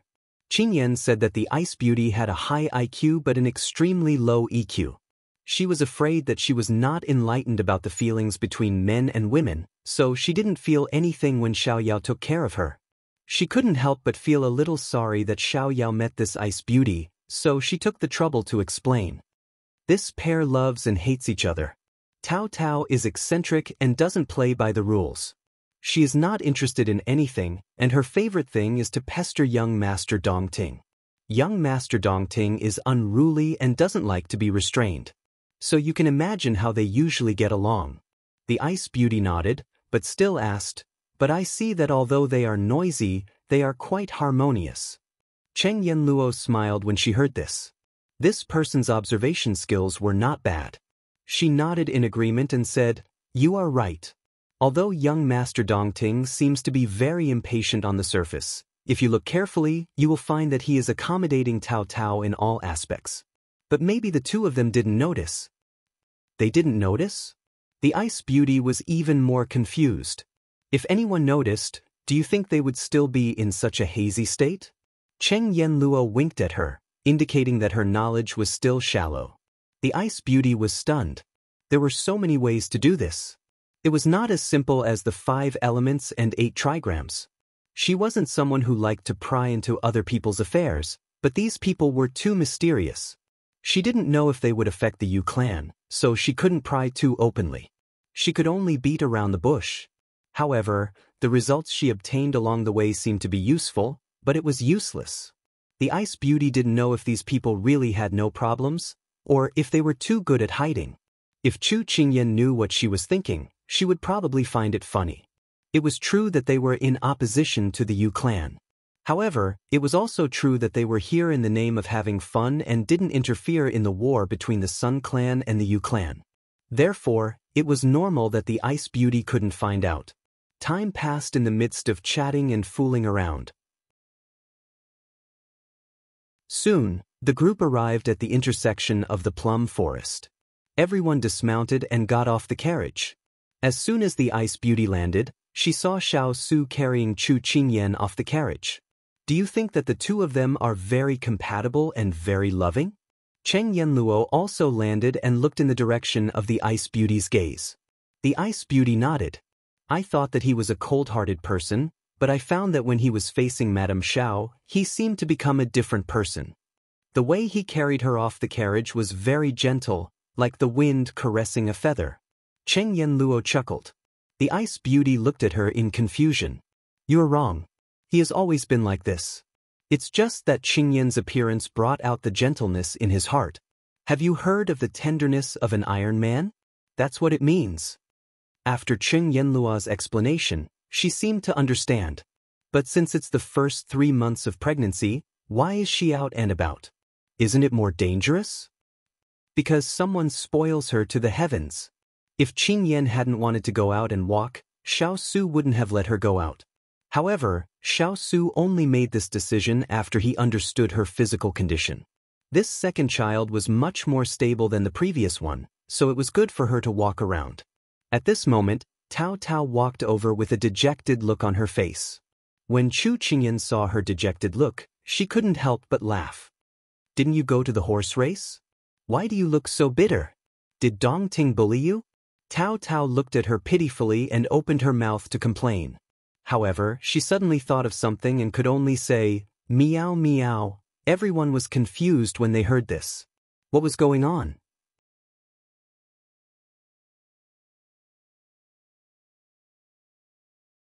Chapter 1585. Chu Qingyan was confused by Tao Tao's meowing. She was amused and concerned. Tao Tao, what's wrong with you? Is your throat uncomfortable? Tao Tao still replied, meow meow. She sounded more aggrieved than before. Just when everyone was confused, a low chuckle attracted everyone's attention. They all turned their heads and saw Higashio Motetsu leisurely walking over with 2 horses with a smug smile. When he walked to Tao Tao's side, he glanced at the little witch who was angry but didn't dare to say anything. He was in a very good mood. This girl lost. The bet is that she can't speak human language today, only cat language. As soon as he finished speaking, everyone was suddenly enlightened. It turned out that this was a new idea that this pair of enemies had come up with. It was really interesting. Thus, everyone held their wives' hands, enjoyed the flowers, and took a stroll. One after another, they dispersed, as if what had just happened was just an extremely small ripple in life. Before Chu Qingyan was led away by her big ice cube, she sympathetically shook Tao Tao's hand. It's unfortunate, but there's nothing I can do. Enjoy your meow life today. By watching everyone go away, Tao Tao felt depressed, but she had nowhere to vent. She could only stare at the person in front of her. It was difficult for him to ignore such a burning gaze. So Higashio Motetsu turned around and raised his hand to press her head down jokingly. Of course, he controlled his strength well. She couldn't break free easily, and she wouldn't get hurt. Why are you staring at me? Are you unwilling? You can blame yourself for not being as good as others, but you still want to challenge others. You have to accept it even if you don't want to. After saying that, Higashio Motetsu let go of the little witch who was dancing with joy. He led their horses and found a place to tie them up. Tao Tao rubbed her head and watched him leave. She stomped her feet and followed him. Meow meow. Translation in cat language. Higashio Motetsu, you're not a man if you win against this girl. Higashio Motetsu patted the sawdust on his hands and responded with a chuckle. You picked the battle yourself. You have to complete the bet even if you have to kneel. This is your choice. Tao Tao was furious. Meow meow. Translation in cat language. Do you know what it means to have tender feelings for the fairer sex? Can't you give in to me? Higashio Motetsu picked his ears and took a step to the side. He was almost deafened by the little witch. What are you talking about? I don't understand. Tao Tao's mouth twitched. This guy really knew how to pick a problem. She did not understand. She rolled her eyes and continued to walk forward, meowing non-stop. Cat translation. Higashio Motetsu, you're such a stingy bastard. You're the ugliest among all of us. However, she had only taken a few steps when she felt a chill on her back. A voice that sounded like it was gnashing teeth came from beside her ear. What did you say? Say it again. Things weren't looking good. Tao Tao prepared to flee. Chu Qingyan inadvertently turned her head and saw Tao Tao's feet being lifted off the ground by Dong Ting. Although she didn't know what they were talking about, she found it interesting. Big ice cube, the weather is so good. She turned her head and held the hand of the person beside her. She couldn't help but sigh. Xiao Su looked up. There were no clouds in the blue sky. It was indeed good weather. These flowers look very strange. I've never seen or heard of them before. Xiao Yao followed the ice beauty on the flower path. His gaze fell on the flowers and plants on both sides. He couldn't help but sigh. The ice beauty's footsteps paused because of his words. She turned her head to look at him. There was a strange emotion in her eyes. You mean, you don't recognize these flowers? It's normal. Even if I'm knowledgeable, there are so many flowers in the world. I can't recognize all of them. Xiao Yao answered naturally. He didn't notice that after the ice beauty heard his answer, an inexplicable emotion flashed in her eyes. Although these flowers were a bit expensive, they were the most common flowers in the Ri clan. It wasn't to the extent that he couldn't recognize any of them. Could it be that he wasn't from the Ri clan but from the Yu clan? Xiao Yao didn't hear her speak for a long time.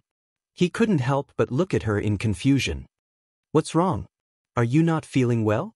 No, let's continue walking. Looking at the delicate person in front of him, Xiao Yao had the illusion that a gust of wind could take her away. He immediately stepped forward and walked to the side of the wind. Sometimes, people inadvertently or subconsciously do things that are the truest thoughts in their heart. Because it was only the beginning of winter, the plum blossoms hadn't bloomed yet. However, there were already flower buds. It wouldn't be long before they could see the proud plum blossoms bloom alone in the cold. The ice beauty stood under a plum tree, giving people a cold illusion of standing proudly.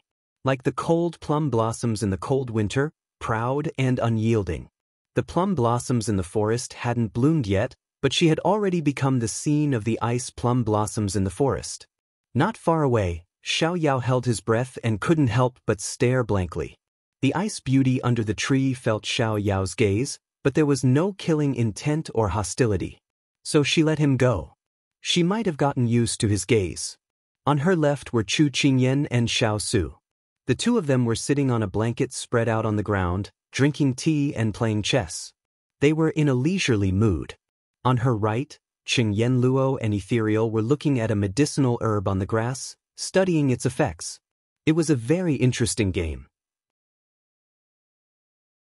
And not far in front of her, Higashio Motetsu was being pestered by Tao to have a rematch. The whole process was interspersed with different lengths of meow meow, which made people not know whether to laugh or cry. She realized that since she was young, she had never been so carefree. She didn't admire the flowers or look at the sky, nor did she carefully observe the interactions between people. At this moment, she felt as if she had walked into the smoke and fire of the mortal world, the simplest and most leisurely life of the common people. Looking at the blue sky above her head, the lush greenery in front of her, and the laughter not far away, she could even hear the sound of chess pieces being placed. She suddenly had an illusion, as if the past 10 years were just a dream, and only what was in front of her was reality. At this moment, a figure walked into her line of sight. Xiao walked slowly in front of her with his hands behind his back. He restrained the anticipation in his eyes and coughed softly. "I had nothing to do just now, so I casually made something for you." Under the icy beauty's indifferent gaze, he felt as nervous as when he had handed his homework to the teacher. He took a deep breath and then took out the thing hidden behind his back. It was a garland made of 3 or 4 types of flowers. It was very beautiful, and from this alone, it could be seen that he was a very aesthetic person. The icy beauty was a little surprised. She wasn't surprised by the garland he gave her, but by why he would give her something for no reason. Xiao held it in front of her. "You can wear this on your head. Girls like it very much." She followed her heart and said, "I don't like to wear this." Xiao's outstretched hand froze in midair. It was the first time he had been rejected like this. However, he didn't care about his face, but that she didn't like it. This made him feel somewhat disappointed. The icy beauty saw the light in his eyes extinguish in an instant, and her heart suddenly felt a little strange. Just as Xiao was about to awkwardly withdraw his hand, a white and clean hand suddenly took his garland. "Although I don't like to wear it, thank you." The light in Xiao's eyes lit up again, and he couldn't help but laugh foolishly. The icy beauty looked at the garland in her hand and was worried. This fool, didn't he know that 2 types of flowers would increase the fragrance of the flowers and attract bees? He didn't know these flowers, but he still dared to casually pick them. Sigh, what a headache.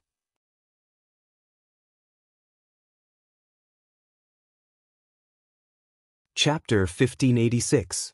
The air in the plum forest was fresh and the scenery was beautiful. Thus, Chu Qingyan decided not to join in the fun on the streets and planned to stay here for the afternoon. Xiao Su naturally agreed that the little fellow didn't want to go to those crowded places.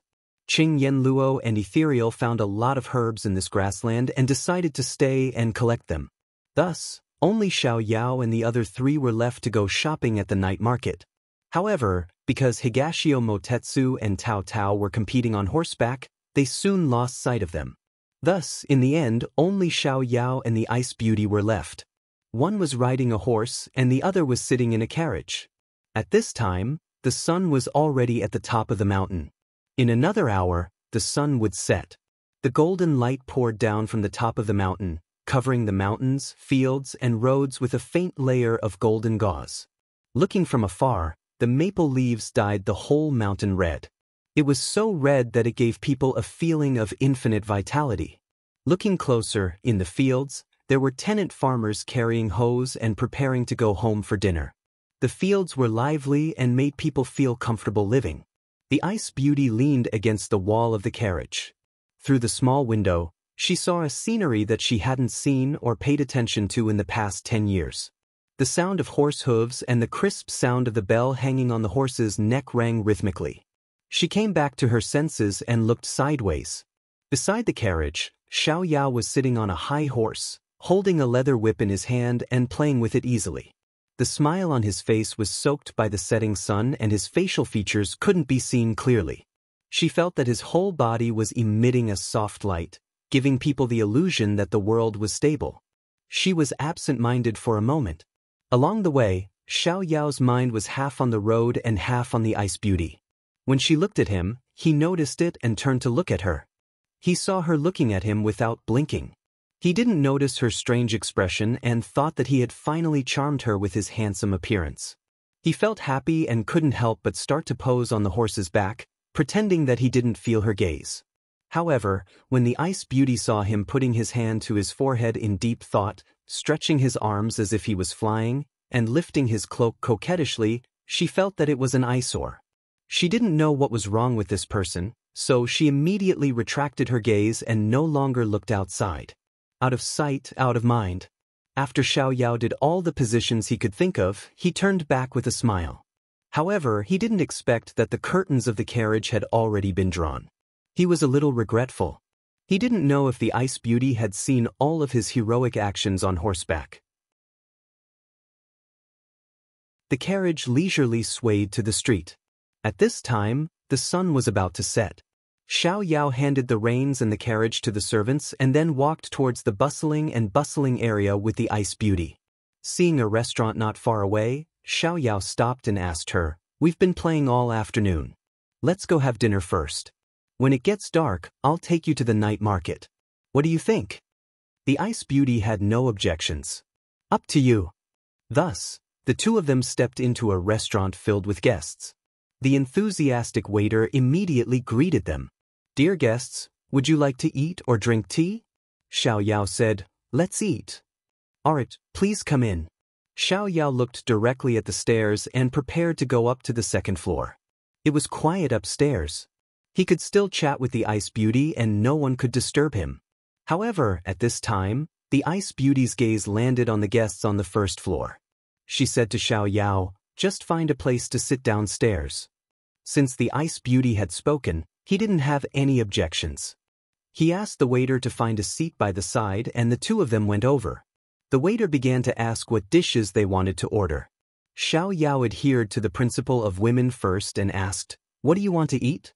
The Ice Beauty said indifferently, "Anything." Xiao raised his eyebrows and turned to the waiter. "Anything." The smile on the waiter's face froze. He said bitterly, "Dear guests, you must be joking. What kind of dish is this? This little one has never heard of it." Xiao looked at the Ice Beauty with some difficulty. "I don't have this dish. Why don't you change it?" The Ice Beauty face-bombed. Was this person pretending to be stupid? You decide. She had strict requirements for food. When she was young, she had also eaten tree bark. It was fine as long as she could eat her fill. Xiao asked the waiter with a face full of curiosity. "Do you have this dish?" The waiter's face turned even more bitter. We don't have this either. Dear guests, can you order something that we have in our restaurant?" Xiao immediately turned to look at the Ice Beauty. This time, he didn't need to speak. The Ice Beauty took the initiative to say to the waiter, "Just give me 3 simple dishes." The waiter heaved a sigh of relief. He nodded and prepared to go down to the kitchen to prepare. However, the male guest sitting next to him caused trouble again and called out to him. The waiter asked carefully, Dear guests, do you have any other orders?" Xiao smiled and said, "Bring up all the signature dishes in your restaurant except for the seafood. Also, brew a pot of good tea. Be quick. My lady can't starve." The waiter immediately agreed. When he turned around, he wiped his head. "Oh my God, these two are here to show off their love." After the waiter left, The ice beauty frowned and looked at Xiao Yao. There are only two of us. What she meant was that it would be a waste to order so much. Xiao Yao understood her meaning and said indifferently, since we're out to play, we should enjoy ourselves to the fullest. Enjoy the beautiful scenery, taste the delicious food, go out happily, and go back happily. Don't worry and eat boldly. Order whatever you want to eat. It's my treat. Looking at him acting like a local rich man, the ice beauty wanted to facepalm. So you didn't want me to order just now? You saw through me. Xiao Yao didn't feel embarrassed at all. He laughed happily. The ice beauty couldn't help but facepalm. As expected, he came out to be funny. The tea was quickly served. It was osmanthus tea. Before it was poured, the fragrance wafted out, making people feel relaxed and happy. Xiao Yao first poured a cup of tea for her, then poured a cup for himself. He picked up the teacup and sniffed it. With a face full of enjoyment, he said, "Fragrant." The ice beauty's attention was all around. The reason why she was sitting on the first floor was because there were all kinds of people below. It was the best place to gather information. But before she could hear anything, she was attracted by Xiao Yao's intoxicated expression. Drinking tea and eating to her was just to quench her thirst and fill her stomach. But for some reason, to him, even the most mundane things in life seemed to be extremely important to him. Every single thing was treated with utmost seriousness and devotion. You should also try a mouthful. The taste is really good. It should be made from freshly bloomed osmanthus and then dried. Xiao Yao saw that she hadn't taken a sip and couldn't help but urge her. Seeing him looking at her so sincerely, the ice beauty couldn't help but raise the teacup to her lips. However, she was stopped halfway.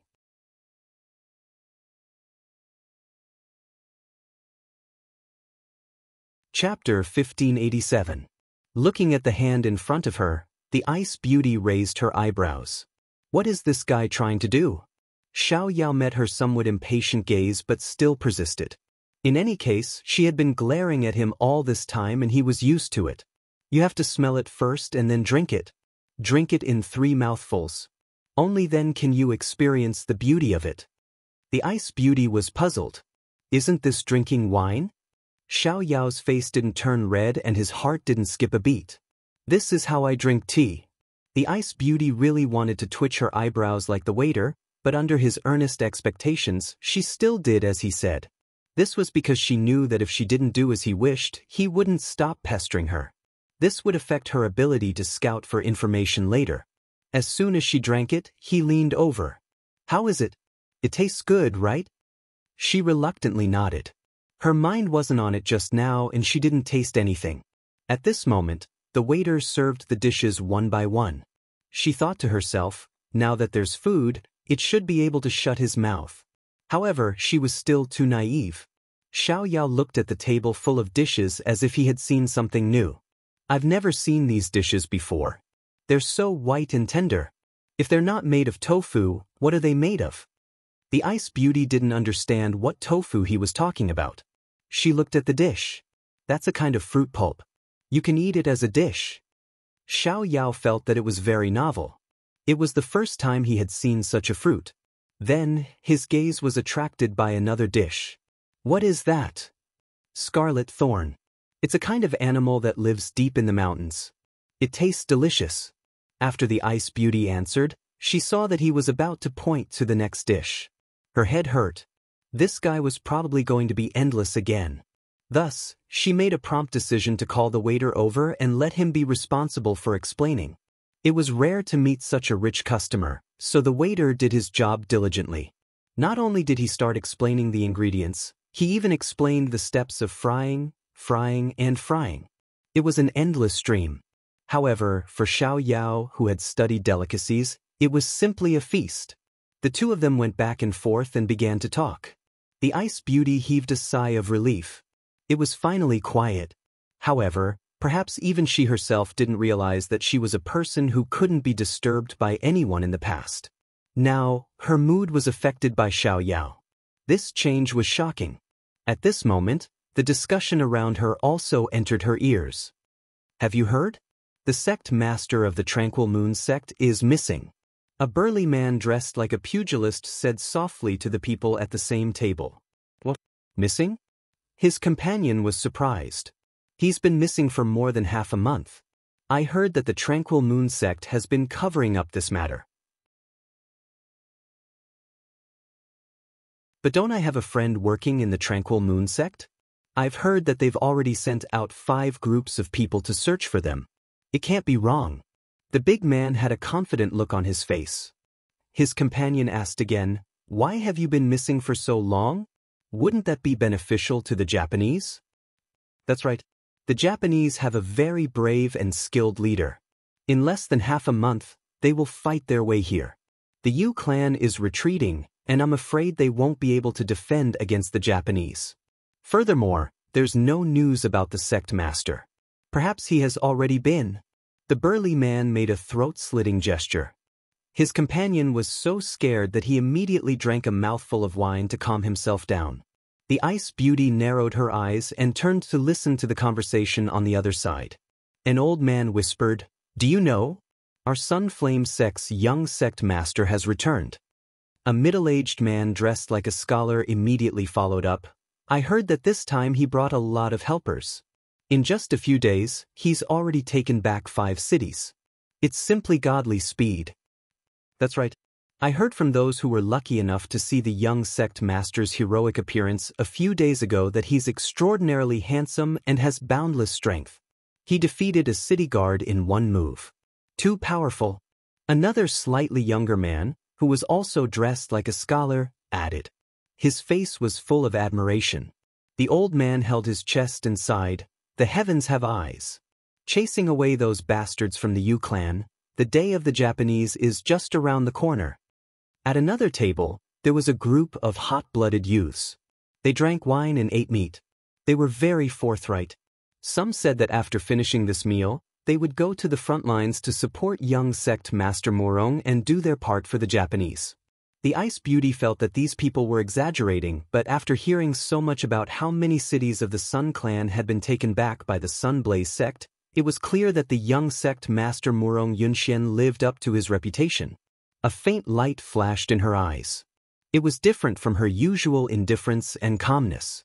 It seemed like she was looking forward to it and also seemed like she was excited. "Murong Yunxian, I've finally waited for you." At the same time, after Xiao and the waiter finished chatting, he found that the Ice Beauty hadn't eaten a single bite. His face was full of surprise. "Why haven't you eaten? There's so much delicious food in front of you and you're actually indifferent. Your mental fortitude is too good." As he spoke, he picked up some food with his chopsticks and said, "This is the wild mountain vegetables that waiter mentioned. It's very nutritious." The Ice Beauty looked at the extra food in her bowl and frowned. "I'm not particular about food." Hearing that she was making do, Xiao immediately became a gourmet. "How can you not be particular? You know that in this world, other than sour, sweet, bitter, spicy and salty, there are many other wonderful tastes. This is a feast for the taste buds, a collision of taste. Just based on this tender bamboo shoot, it's not as simple as just frying it in oil. Before it's fried, it has to be soaked in salt water. Only after it's infused with the flavor will it be put into the pot. Without this step, the feeling of eating it will be different and you won't be able to experience the taste of biting off your tongue." The Ice Beauty was speechless that he was so particular about food. Although she didn't say it, Xiao could still guess a little. He shook his head and said, "I know you're afraid of trouble, but I can give you an example. For example, if we go to the next town, we can reach it by boat or by carriage. But walking and taking a carriage will waste time, and secondly, we won't be able to see the beautiful scenery on the river. Then, people who know how to appreciate the scenery will choose to take a boat. They can also reach the next place and get a better visual enjoyment, so why not? When it comes to eating, it's the same principle. If it can make us eat better and happier, although it's different, we can choose a better way." These words made the Ice Beauty a little startled because he was right and she couldn't refute it. "Do you think I'm very talkative?" Xiao raised the corner of his lips at her. The Ice Beauty nodded. "You are indeed very talkative. Even eating can't stop your mouth." Xiao Yao gave her a bright smile. I can't help it. My purpose in life is to travel all over the world and eat all over the world. After all, to me, only freedom and delicious food can't be let down. It wasn't just his smile that was too dazzling, it was also his words that shocked her too much. She had to admit that at this moment, her heartbeat was a little irregular.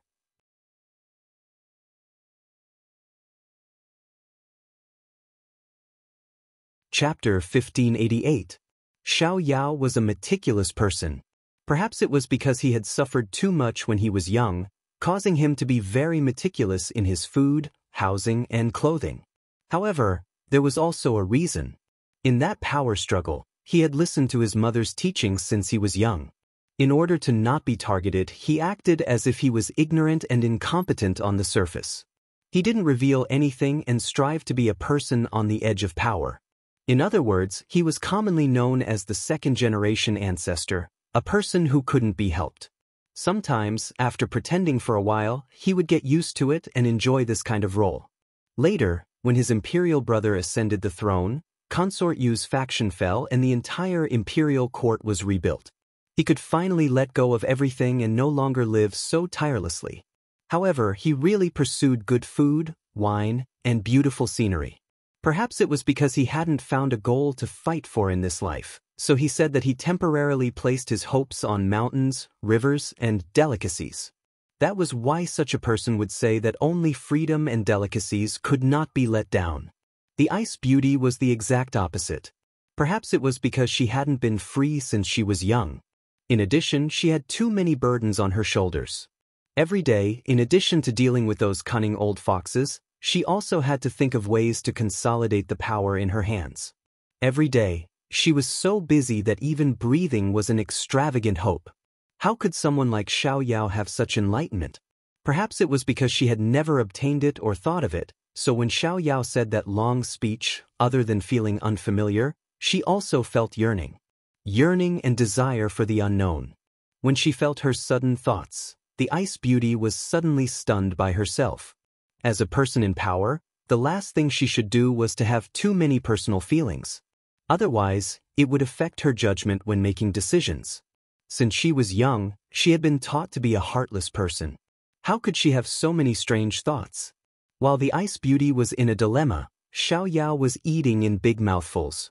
He felt that this was not bad, so he picked up a piece for the Ice Beauty. When he felt that another piece was delicious, he gave her another piece. So when the Ice Beauty was about to move her chopsticks, he found that her entire bowl was full of food. The person opposite her even took credit and said, "Look, I'm so considerate of an injured person like you. Next time, when your wound recovers, I'll give you some seafood. Hurry up and eat." This was because eating seafood wasn't good for the recovery of sick and injured people. If he was the one who was injured, he probably wouldn't be so particular about it. However, the Ice Beauty was a lady after all. It wouldn't be good if she had a scar. The Ice Beauty had a serious case of mysophobia. She hated it when others touched her things, let alone put food in her bowl. But for some reason, when she saw Xiao Yao's eager gaze, she pouted but didn't say anything. She lowered her head and ate quietly. Xiao Yao even put food in her bowl from time to time. When had Xiao Yao ever done something so tender and considerate? Even when he was hiding among the flowers in order to avoid being noticed, it was only others who fawned over him. When was there ever a time when he would stick his face close to them? Now that he did this, it was natural and he was willing to do it. After the Ice Beauty finished the food in her bowl, she stopped the rash guy from adding more dishes. She had already made an exception and eaten too much today. After Xiao Yao confirmed that she was really full, he began to sweep the entire table. Under the Ice Beauty's dumbfounded gaze, he finally put down his chopsticks. This meal really made him happy. When it was time to settle the bill, the Ice Beauty looked at the table full of leftovers. She couldn't help but have an additional impression of Xiao Yao, a rice bucket.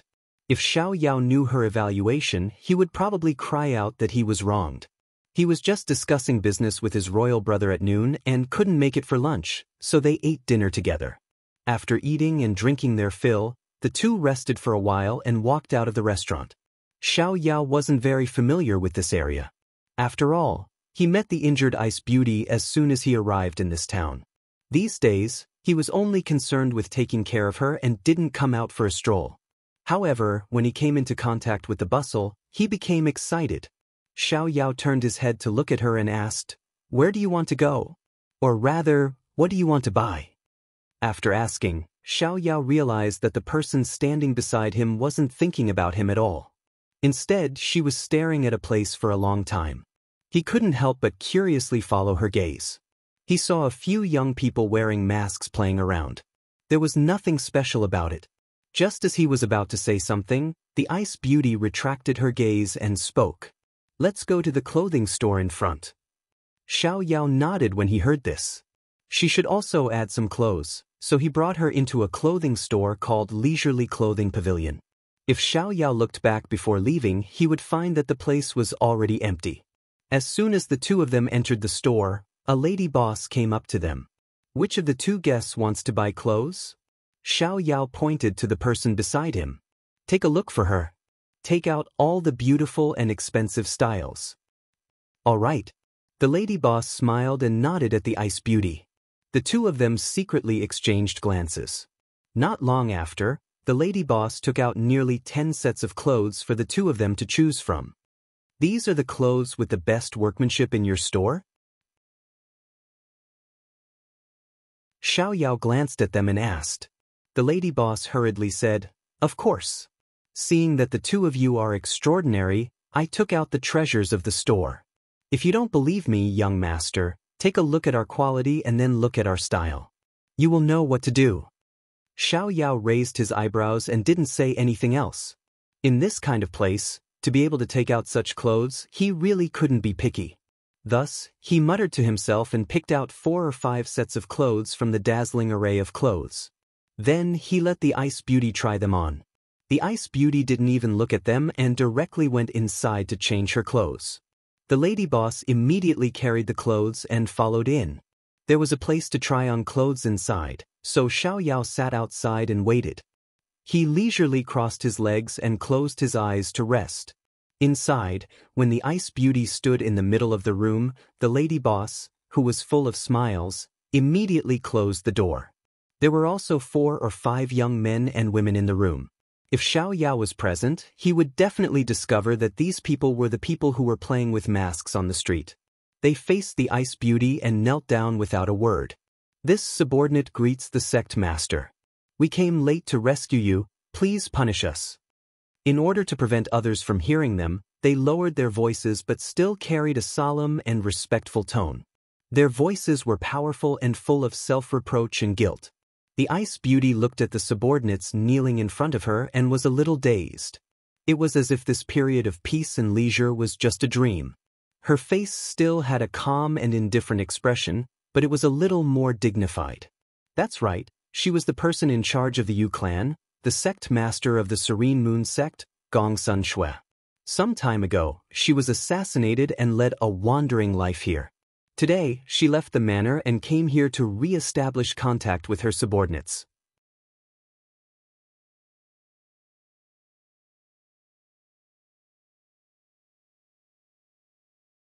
Chapter 1589. It happened so suddenly and I was careless. Don't blame yourself. Get up. Gong Sunshui said calmly. There was no point in looking into the past. The most important thing now was the matter at hand. Qin Yu and the rest stood up. What's the situation now? Gong Sunshui didn't waste any time and went straight to the point. Qin Yu stepped forward and reported, "We've found out who's plotting against you. It's Elder Su. He's in cahoots with the commander of the guards. That's why he attacked you when you were out." Gong Sun Shui's eyes shone with a cold light. "Elder Su? Huh, looks like my sister can't help but want to make a move on me." She had a cousin called Gong Suanfei. Elder Su was her grandfather and was someone who wanted to support her to take her place. Let's keep the matter of finding me under wraps for now. I want to see what else they can do. She planned to use this opportunity to get rid of the parasites around her. Qin Yu and the rest heaved a sigh of relief. Since their sect master had a plan, they were confident. Gong Sunshui remembered that Xiao Yao was still sitting outside and spoke quickly. She had to end this quickly so that he wouldn't be suspicious. Now, let's talk about the current situation of the Sun and Moon tribes. Everyone's expression turned cold at the mention of this. Xiao didn't dare to delay and immediately replied, reporting to Sect Master, the Ri clan has found young Sect Master Morong Yunxian. Right now, they are taking back the Ri clan's territory with lightning speed. In a few days they will attack the Ri clan's town. Once the town is captured, our stronghold in the Ri clan will be destroyed. At that time, the Ri clan will be taken by Morong Yunxian. Xiao Tong immediately followed up with anticipation. Sect Master, the current situation is very unfavorable for us. Do you want to return to the stronghold to take charge? Show the Sunblaze sect who's boss. Take them down a notch. They felt that the reason why their people were retreating was because their sect master had gone missing at this critical moment. No one had mobilized the troops, resulting in the current situation. They couldn't help but resent Gong Suanfei and Elder Su. They could have picked any time to cause internal strife. Did they think that without their sect master, they could replace her and stabilize the situation? In the end, they still threw the stronghold into chaos. They couldn't do anything right. There's no rush. Everyone was stunned by Gong Suanshue's words. How could the sect leader say that she wasn't in a hurry? Then what should he be anxious about? Seeing the confusion in her subordinate's eyes, Gong Suanshue raised her hand and gestured, "Let's wait until the Ri clan is at our doorstep. This time, Gong Sunfei and the others will definitely make a move. You guys keep an eye on them. Once they make contact with someone or mobilize someone, immediately report to me." She had long suspected that they were colluding with the people of the clan, but she had never been able to find any evidence, so they had repeatedly brushed past her. This time, as long as they made a move, she would get the evidence. At that time, no matter how much they struggled, it would be useless. Knowing that their master had an idea, everyone immediately nodded in agreement. Gong Suanshue thought of someone and asked, "Where's the high priest?" Green Jade replied, "The high priestess is still in seclusion. She doesn't know what's happening in the outside world." Gong Suanshue nodded. "Since the high priest hasn't come out yet, let's not let him know about this for the time being." Qiu Feng asked curiously, "Then when will the sect leader go back?" Since the sect leader had ordered them not to show up on the street, it meant that the sect leader didn't want to reveal her identity for the time being. That was why Qiu Feng asked, "I'm not sure for the time being. Also, I found something strange that I need you to deal with." Speaking of this, Gong Suanshue subconsciously looked at the door that was tightly covered by the curtain. Although she couldn't see the scene outside, she could still imagine how the people outside were leisurely waiting for her to try on the clothes. Her heart suddenly sank, and a hint of determination appeared in her eyes. "I want you to investigate the identity of the man who came with me and the people who came with him. During this time, I will still be living with them, so arrange a person for me to pass on information." Although they didn't know what the sect leader was thinking, Green Jade and the others agreed without hesitation. In their opinion, no matter what the sect leader did, she had her reasons. Before letting Green Jade and the others leave, Gong Suanshue specially reminded them, "These people are not ordinary people, so you have to be very careful. Don't let anyone find out." When only she and the lady boss were left in the room, she turned and said to the lady boss, "It's been so many years. It's been hard on you to stay here and gather information." The lady boss was originally a spy under the Yue sect. Later, she was arranged to guard this stronghold in the Sun race's territory to pass on information. Usually, she heard that the sect leader was cold-blooded and didn't know how to sympathize with her subordinates. Now that she saw it, she wasn't like the rumors. The lady boss said in fear and trepidation, "This is what I should do. Sect leader is too serious." Gong Suanshue didn't say anything else. She didn't know if the fool outside was getting impatient. She waved her people away, took the clothes and began to change. She had to admit that Xiao had good taste. The clothes he picked were not only suitable for her, but also suited her temperament. She couldn't tell that the fool had such good taste. When Gong Sun Shui walked out, she immediately saw the man playing with the fan. His face was still relaxed, without a trace of impatience. She had spent at least half an hour in there, yet he was still so patient. It seemed that there was something to be proud of. If Xiao Yao knew what Gong Suinxue was thinking, he would probably be overjoyed. To him, as a well-educated noble, this kind of patience was essential. Moreover, it was this otherworldly ice beauty in front of him. He could afford to wait and was willing to wait. The moment the curtains were lifted, Xiao Yao heard the commotion. He walked over with a smile and asked, "How was it?" Gong Suinxue picked up one of the white lotus-colored clothes. "This is okay." Xiao Yao nodded, then said to the lady boss, "Other than the one she mentioned, this one, and this one, pack them all up." Gong Suinxue stopped him from taking out the money and emphasized, "This is the only one, and I usually only wear white." Looking at the slender, snow-white hand in front of him, Xiao Yao shifted his gaze back to her determined face and chuckled. "It's precisely because you only wear white that I want you to try other colors. I want you to know that as long as you dare to try, you'll find that not only white suits you, but other colors will also be very beautiful." As he spoke, he handed the money to the lady boss and ordered a few accessories that he had chosen out of boredom earlier. Before Gong Suinxue could react, he had already taken those things and smiled brightly at her. "And you don't have to worry about spending money, I'll buy it for you." Gong Suinxue looked at the person in front of her and felt like she was being protected under his wings. And Xiao Yao followed through with his words, buying and buying along the way. For a moment, Gong Suinxue thought that his family owned a bank.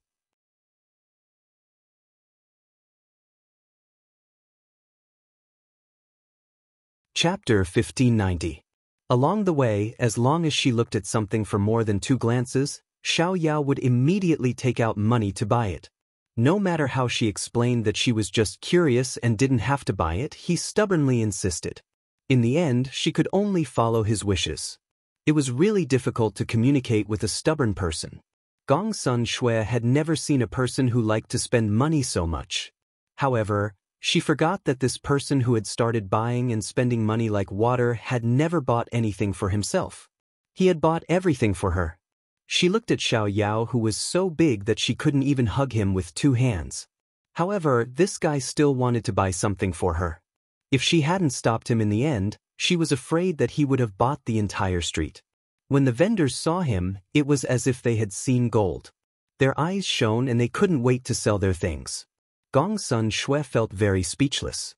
However, on this cold night, her heart was like the lanterns on both sides of the road, faintly showing traces of warmth. Xiao Yao looked at the person walking beside him. The light of the lanterns sprinkled on her body. She was usually dressed in white, but at this time, it was tinged with a faint yellow color. He couldn't help but feel that she was finally not as unworldly as before. He felt a little more intimate. He thought that this trip was worth it. After walking around for a while, the two were ready to go back. When they were about to reach the place where the carriage was parked, Xiao Yao saw a circle of people around them. He didn't know what they were looking at. He had always liked crowds. After putting the things in the carriage, he squeezed in with the ice beauty to see what was going on. In the middle of the crowd, there was a 14 or 15-year-old girl kneeling. She looked delicate and pretty, wearing mourning clothes. White flowers were in her hair, and her face was full of tears. In the night wind, her body trembled, and the passers-by couldn't help but feel pity for her. In front of the girl was a piece of paper. On it was written, "Sell yourself to bury your father." Seeing this, Xiao Yao realized that the person next to her was covered with a straw mat. It was obvious that it was her father. However, because of the recent war and the Japanese being ruled by the Yu clan, the people had no way of making a living. Everyone was just watching for fun or sighing with emotion. No one really paid to buy this little girl. After all, she couldn't even feed herself. So how could she have the energy to feed another mouth? So everyone dispersed after some discussion. Other than sympathy, there was nothing they could do. Xiao Yao and Gong Suinxue were both extraordinary people. They were even more eye-catching when they stood together. The people who stayed all made space for them. Perhaps they thought that such luxuriously dressed people could afford to buy this little girl so that her father could be buried. The little girl, who had been crying with her head lowered, raised her head timidly. Her eyes were full of begging and pity. However, wherever she looked, the people there would retreat and avoid her eyes. She was a little hopeless. However, when she saw Higashio Motetsu and Gong Suinshue, her eyes lit up as if she had seen hope. She rushed to Gong Suinshue and cried out in a hoarse voice. "Miss, please have pity on me, I beg you." Xiao raised his eyebrows and looked at the ice beauty. At this time, Gong Suinshue also looked at him. He thought that the ice beauty would be impatient. She was a very troublesome person. However, he was surprised that she didn't show any impatience. On the contrary, she looked at him with eyes that seemed to be asking for his opinion. This made him suddenly feel that he had a place in her heart. Xiao also sympathized with this little girl.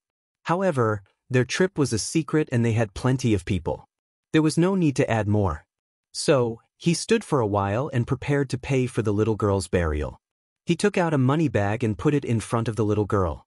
Then, he smiled and said, "Use this money to buy a coffin for your father.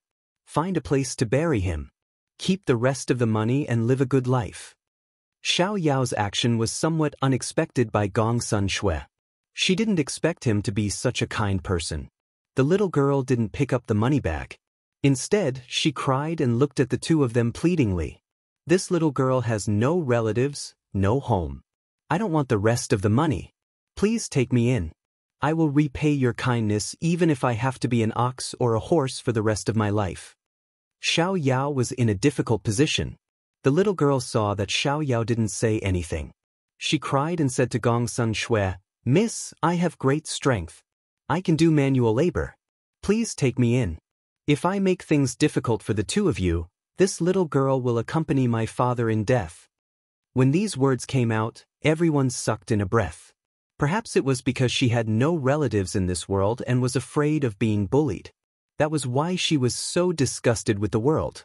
At this time, Gong Suinshue looked at Xiao and said faintly, "I want to take her in." The Ice Beauty's idea was also out of Xiao's expectations. He thought that the Ice Beauty was cold, but he didn't expect her to be such a soft-hearted person. Xiao found it hard to understand why she didn't become soft-hearted even when he was always busy in front of her. However, it was rare for the Ice Beauty to speak. If he didn't agree, she probably wouldn't be willing to come out to play with him in the future. He thought that if worst came to worst, he could go back and report to his brother and ask him to give him some face. No one knew that in the blink of an eye, Xiao's heart was in turmoil. Because of Gong Sunshue's words, everyone's eyes were focused on Xiao. They seemed to think that as long as he nodded, the little girl would be saved. Xiao thought it was funny. No one was a savior, but today, with a deep voice, he stopped the little girl's helpless cries and said, "Take the money and bury your father properly. After everything is taken care of, go to the Xiao mansion in the South Alley and report my name as Xiao Heir. Someone will naturally lead you to the mansion." As soon as he finished speaking, the crowd seemed to have obtained the most satisfactory result and dispersed. The little girl was pleasantly surprised and kowtowed 3 times to thank him. Xiao immediately stepped aside and waved his folding fan. "There's no need to be so courteous. I'm afraid my life will be shortened." "What's your name?" Gong Sunshui asked faintly. "This servant is called Qiufeng." The little girl immediately replied. "Then you'll be called Qiufeng." "Yes, Qiufeng thanks the 2 masters."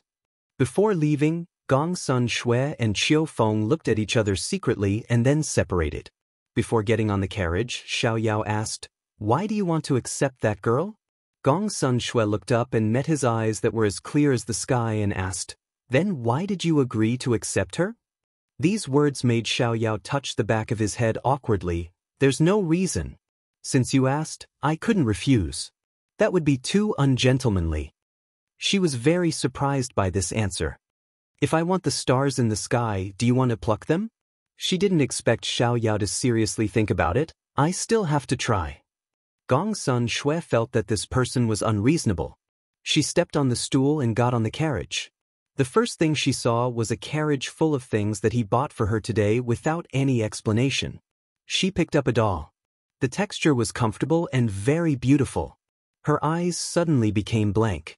This person's kindness to her was too unreasonable and hard to resist.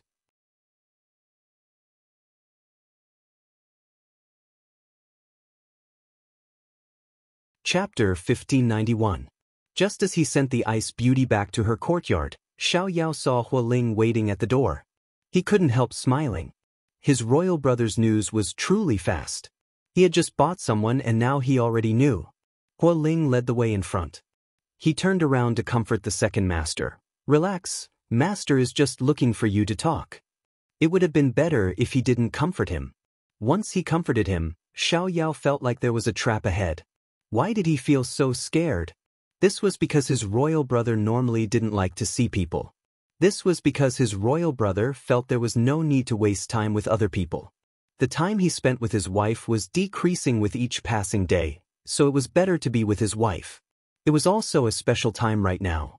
His royal sister-in-law was pregnant and his royal brother wanted to be by her side every day.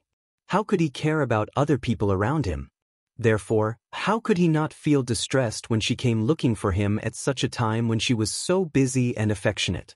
Before entering, Hualing smiled at him. He felt that this person was like a little demon with fangs, not allowing him to feel at ease at all. Xiao took a deep breath and then gathered his courage to walk in. There was only his royal brother in the hall, but he became even more scared. Xiao Su leaned back in his chair and tapped the table with one hand, making rhythmic sounds. It was like the sound of a drum hitting Xiao's heart, making his heart jump. Hearing the sound of footsteps, Xiao Su looked up and saw his second brother trying his best to smile at him. He couldn't help raising his brows. Don't smile if you don't want to, it's an eyesore. Xiao felt wronged in his heart. One shouldn't hit a smiling person. Royal brother, do you need me for something? Can't I find you if there's nothing? Xiao Su asked back. Xiao's smile froze. It really was a sign that his royal brother was unhappy. No, isn't this subject brother afraid of disturbing royal brother and royal sister-in-law? There's no other meaning. Xiao Su gave a snort in his heart. If it wasn't for the little fellow thinking it wasn't good for him to interfere with his little brother's matters and chasing him out, he wouldn't have left the little fellow half a step. So the pressure around him became even lower, making the confused Xiao even more scared. He went straight to the point and didn't beat around the bush. What's going on between you and Miss Sun? Xiao blinked. He was a little confused. What do you mean by what happened? Xiao Su glanced at him. You're a prince, yet you're always running around with people. Do you think I don't know? Xiao sighed in his heart. Sure enough, people of different families were bound to enter the same house. It was exactly the same as what Imperial sister-in-law had said. Imperial brother, you're thinking too much. There's nothing between me and that girl. I just sympathize with her because she's alone outside and being hunted down. So, you know that there's nothing wrong with me. It's just that I'm overflowing with sympathy and love. I think you're just being promiscuous. Xiao Su blandly exposed him. Xiao scratched his head and said miserably, that was because I had to put on a show in the past. Haven't I turned over a new leaf now? Imperial brother, you can't deny my present because of the past. Xiao Su caught the words and narrowed his eyes. Oh, so you're saying that your feelings for that girl are sincere? Xiao was stunned for a moment. After a long time, he finally found his voice and complained, Imperial brother, what nonsense are you talking about? Xiao Su changed his posture and leaned against the back of the chair. He said slowly, you know what I'm talking about. If you like that girl, there's no problem in marrying her. But there's one thing you have to know. Your sister-in-law doesn't like people who abandon their wives. So, I hope you won't do anything. If Ian is unhappy, don't come to see me. Xiao felt that his imperial brother had taken a big leap. Why was he talking about marriage? He clearly hadn't said anything yet, okay? Xiao Su looked at the sky and said impatiently, don't play dumb with me. You've been smarter than others since you were young. How could I not know your cunning mind? Being exposed by his imperial brother, Xiao suddenly felt like he had been exposed. However, he faintly didn't want to admit it in his heart. Perhaps it was because the ice beauty had always been indifferent to him. He had put on a cold face for so long, and his pride as a noble son of the imperial family didn't allow him to admit it so easily. So, Xiao, who had just understood his feelings, fooled himself just like that. Imperial brother, this younger brother doesn't have such thoughts. It wasn't easy for this younger brother to leave that damned place. This younger brother only wants to live a free and peaceful life for a few years, see the mountains and rivers, and experience the local customs. So, beauty, marriage, those are all things that are far away. You don't have to worry about me. Xiao kept denying it, and Xiao Su didn't argue with him. Although the elder brother was like a father, these younger brothers were already so old. They had experienced great storms and waves, and they were already mature enough that no one needed to worry about them. If it wasn't for the little fellow's exhortations, he also didn't want to get involved in his second brother's matters. However, he still had to remind him of some things. Let's not talk about this first. Let's talk about the good things you've done today. When Xiao Su said this, Xiao recalled his previous worries. He fawned over him and said, "Imperial brother, since it's a good thing, then there's no need to praise me. I gave you a pole, and you really know how to climb up," Xiao Su lightly snorted. When his second brother's shoulders drooped, he questioned, "We've already agreed before that our identities are special, and we're not familiar with this place. We can't provoke the people here. You didn't listen the first time and took in Miss Sunday. Her life was in danger, and you extended a helping hand. This is pardonable and I won't fuss about it. But today, you bought a servant girl. Do you really think you're a universal person?" Xiao was speechless. It was true that he didn't consider this matter thoroughly, but he also didn't want to refute the Ice Beauty's words. However, he was also prepared to face his imperial brother's reprimand. "Imperial brother, this matter was wrong. I accept the beating, scolding, and punishment." He straightened his back and said. Xiao Su rubbed his forehead. This second brother, he usually didn't see him so muddle-headed. Could it be that even a hero couldn't resist the charms of a beauty? "Since you've already taken her, what else can I say? There won't be a next time." These words made Xiao's eyes light up with a smile. His mouth seemed to be smeared with honey. "I knew that Imperial brother is considerate and has a strong stomach.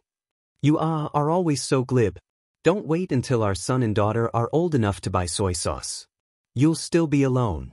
Xiao Su shook his head and stood up. "At worst, I'll treat you and third brother's child as my own in the future. Isn't it the same?" Xiao shrugged and smiled indifferently. Xiao Su walked to his side and patted his shoulder. "There are some things that I still have to remind you of." Xiao saw that his imperial brother was so serious, and immediately became serious. "Imperial brother, please speak." After the time it took to drink a cup of tea, Xiao Su walked out, leaving behind a stunned Xiao. But before he left, he turned sideways and raised his eyebrows. "If you want to raise a child, do it yourself. Don't have any ideas about us." After leaving the door, Xiao Su thought that he could go back and report to his wife.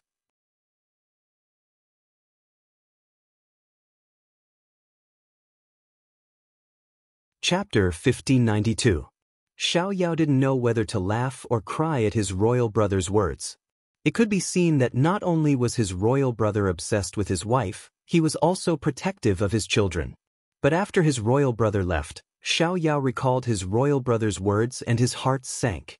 "Ice Beauty, what secrets do you have on your body?" He pressed his forehead that was hurting a bit and finally put down his hand. He slowly walked out and saw Hualing's figure as soon as he walked out.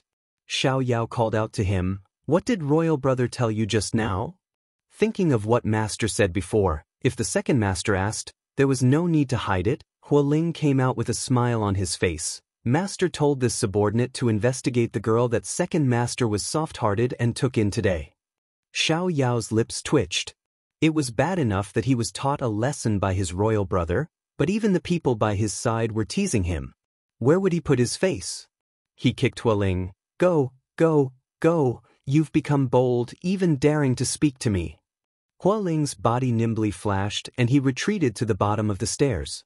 Then his eyes suddenly focused and he respectfully said to Xiao, "Miss Sun, why are you here?" Xiao Yao immediately stopped the thought of teaching this stinky brat a lesson. He straightened his clothes and checked where he had lost his composure. Then he turned around and prepared to speak to her. However, there was no one beside him. Xiao Yao knew he had been tricked. When he turned around, that stinky brat Hualing had already run off to who knows where. He couldn't help laughing in anger. Don't let him see you again, otherwise don't blame him for being impolite. And this scene was seen by the Emperor Emeritus and Father Chu who were passing by. The Emperor Emeritus shook his head. As expected, children who fall in love will have their intelligence lowered. Poor grandson, it can't be any lower. He simply doesn't want to admit that he is this one's grandson. Father Chu nodded and then shook his head. I feel that if you fall in love, your IQ and EQ are on the line. That little fan has always been this stupid. The Emperor Emeritus expressed his agreement. Then the two of them swaggered past Xiao Yao like this. Xiao Yao's lips twitched. Speaking so loudly, did they think he was deaf? Everyone was bullying him, so he should find a piece of tofu and kill himself. Sichuan Imperial Palace. Xiao Ho held a letter and carefully read it under the light. When his gaze landed on his sister-in-law who was pregnant again, his eyes couldn't help but ripple with a smile. At this time, Pang Jijing came in with a bowl of tonic soup. She happened to see the smile under the light. The stranger was like jade, and the young master was unparalleled. Even though she had been with him for a period of time, she still couldn't help but be mesmerized by his every move. Sometimes, she would wonder how there could be such a good-looking person in this world. He was even more good-looking than a girl. How could such an unreasonable thing exist? However, when this person smiled at her, all her rationality and doubts would vanish and be sucked into the gentle whirlpool he gave her. Just like now. Xiao Ho heard her footsteps and turned around to see her carrying something. He walked over and took the plate with one hand and put the other hand around her waist as they walked back. He said in a pampering tone, "Why are you here? I'll go back to accompany you and little Ball after I'm done with the accounts." Pang Jijing felt that his embrace was very gentle, his voice was very gentle, and his smile was also very gentle. Her entire body softened. "I had nothing to do, so I came to see you. They say that men look the best when they're serious, so I came to see you when you're usually the best." Her slightly coquettish words, with a soft and gentle tone, made Xiao Ho's heart melt in an instant. He put down the plate, pinched her chin and raised it so that their eyes met. The corners of his mouth curled up slightly, and a charming smile bloomed in front of Pang Jijing, causing her to fall into a daze. At this time, she only felt a hot breath teasing her ear. "I thought that the me in bed was the most serious and the best looking." When he said this, Pang Jijing instantly understood what he meant. Her entire face flushed red, and it wasn't clear whether she was embarrassed or embarrassed. "Why you were outside? Don't be like this." Her rosy cheeks were so beautiful that it made people want to reach out and pinch them to see if water would come out. Her moist eyes avoided his gaze, and her long curly eyelashes fluttered like a feather, using its tail to rub against his heart. It tickled him, and if he didn't do anything, he would feel sorry for such a good mood. Ever since he separated from his wife for 3 years, Xiao Ho felt that he didn't need to suppress himself anymore, just like now. He made a prompt decision, hugged his wife's waist, and with a turn, he sat on the chair while she sat on his knees. He didn't give her time to react, and accurately found the right direction. His lips pressed down, and with one hand supporting her waist, his other hand slipped under her clothes. Pang Jijing, who was already a little confused by this unforeseen event, suddenly lost control of her upper and lower body. She simply didn't have time to react, and her entire body was like a puddle of mud in his arms. Following his movements, an incomparably dazzling light seemed to appear in front of her eyes. In the end, she didn't know where he touched, but she seemed to suddenly wake up. She grabbed his hand and softly said, "Don't." When she first entered the palace, the people in the palace had never heard of her, and they didn't know her identity. She even had a child, and in the future, she would only be the concubine of the new emperor who was about to ascend the throne. Once, when she came to the imperial study to find him, She was deliberately made difficult and waited outside for more than 2 hours. Later, when Xiao found out, the dragon face was furious, and all the people on duty in the palace were punished. The entire palace underwent a great purge, and since then, no one dared to look down on or neglect Pang Zhijing. It wasn't until not long after Pang Zhijing was won and the identity of the little princess was announced that everyone knew that she was the person at the top of the new emperor's heart, and they became even more respectful towards Pang Zhijing. Although this kind of favoritism made Pang Zhijing very happy, her identity now was different from before, and she couldn't be as willful as before. Xiao also didn't want to do her here. Panting, he calmed the restlessness in his body, and then gently reached out to help her tidy her clothes. Holding her in his arms, he cherished her like a treasure. I just received a letter from Imperial Brother. He said that everything was fine over there, and he also mentioned a happy occasion. Xiao used this topic to divert the current charming atmosphere between the two of them. Attracted by the word, happy occasion, Pang Zhijing immediately grabbed his clothes and asked, "What happy occasion? Is it related to Qingyan?" And so smart. Xiao pinched her delicate nose and let go before she rolled her eyes. Then he smiled slightly and said, "Imperial Brother said that Imperial sister-in-law is pregnant. It seems that the Imperial family is going to have children again." Pang Zhijing instantly beamed with joy. She was really happy. That means little Ball is going to have a younger brother or sister again. That's great. Xiao nodded. As the younger brother, he had a child earlier than his older brothers. This was the thing he was proudest of so far, but Xiao's gaze fell on his wife's belly, and he looked pensive.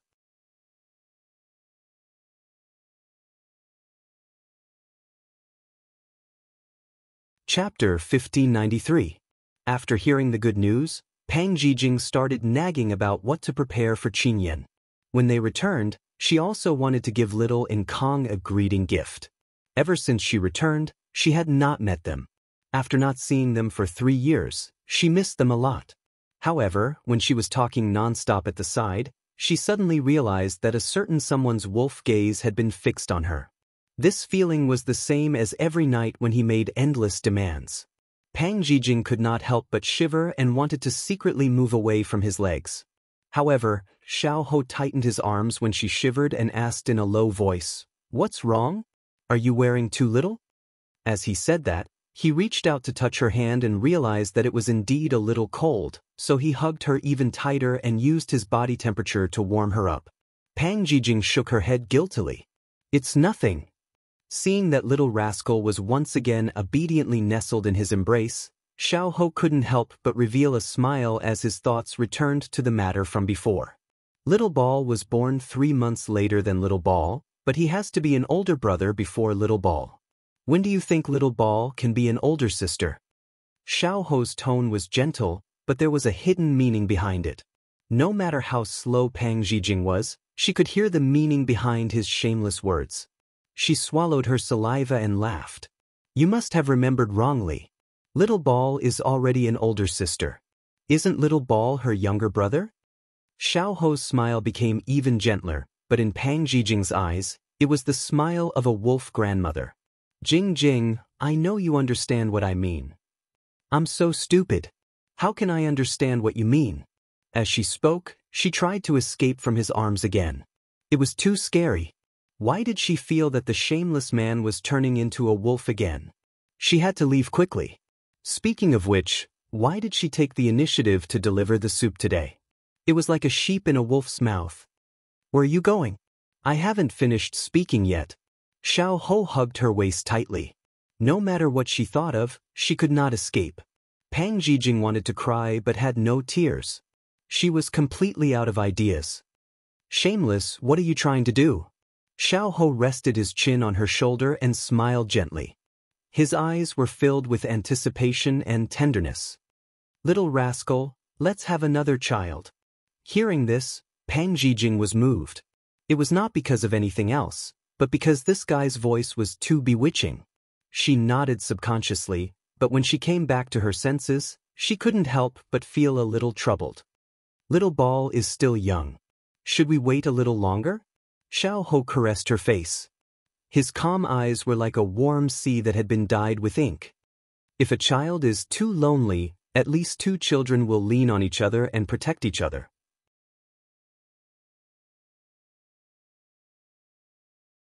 Pang Jijing had to admit that what Shameless said was very reasonable.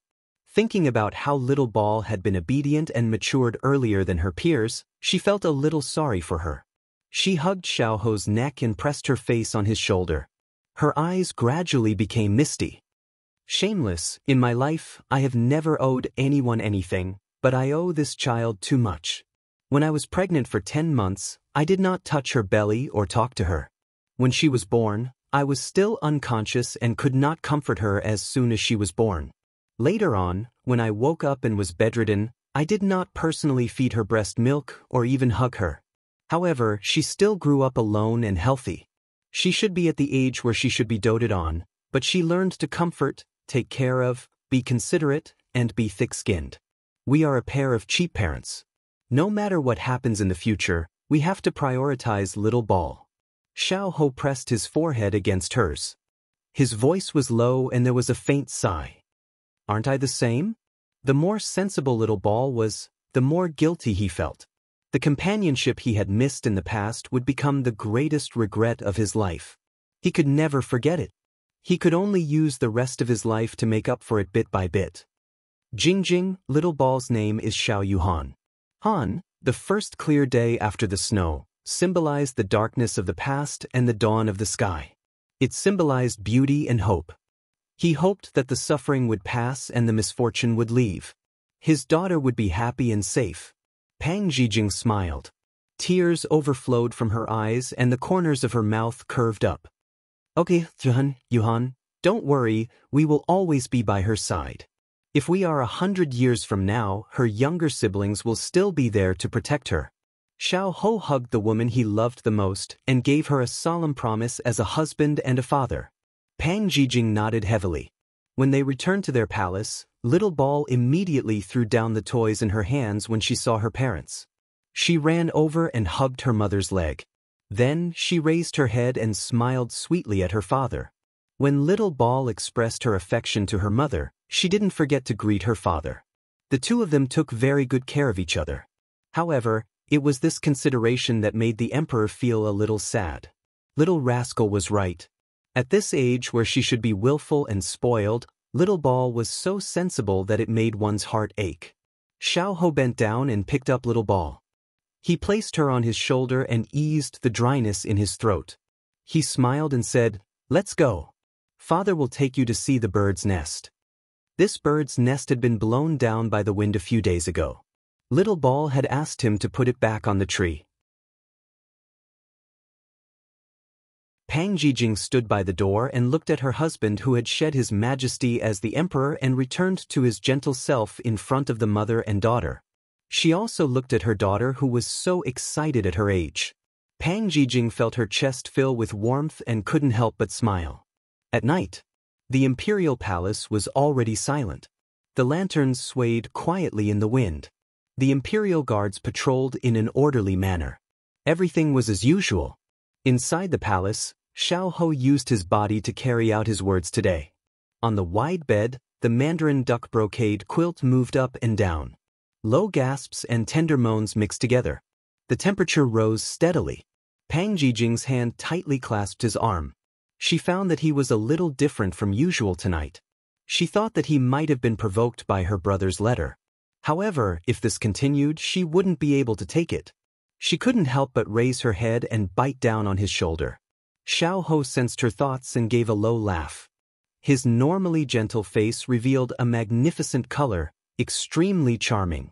Towards Little Rascal's actions, he allowed her to do as she pleased. However, he didn't stop his actions.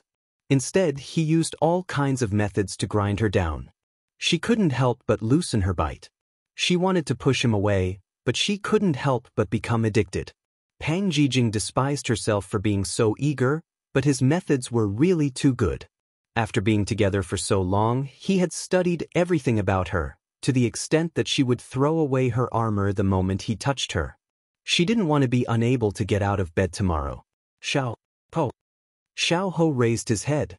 his gorgeous and enchanting face made Pang Zhijing instantly stunned. What a sin! How could there be such a good-looking person? He was completely different from when he was in bed. Be good. You promised me that you would give little Ball a younger brother or sister. After Xiao Ho finished speaking, he directly covered her lips and swallowed all her following words. Such a beautiful scene shouldn't be let down.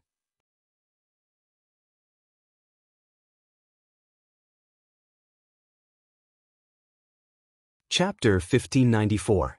When Xiao Su returned to his wife's side, Xiao Ankang was lying on the bed and asking, "Mother, can I sleep with you tonight? I want to sleep with my younger siblings too." Her son was so adorable, how could Chu Qingyan bear to reject him?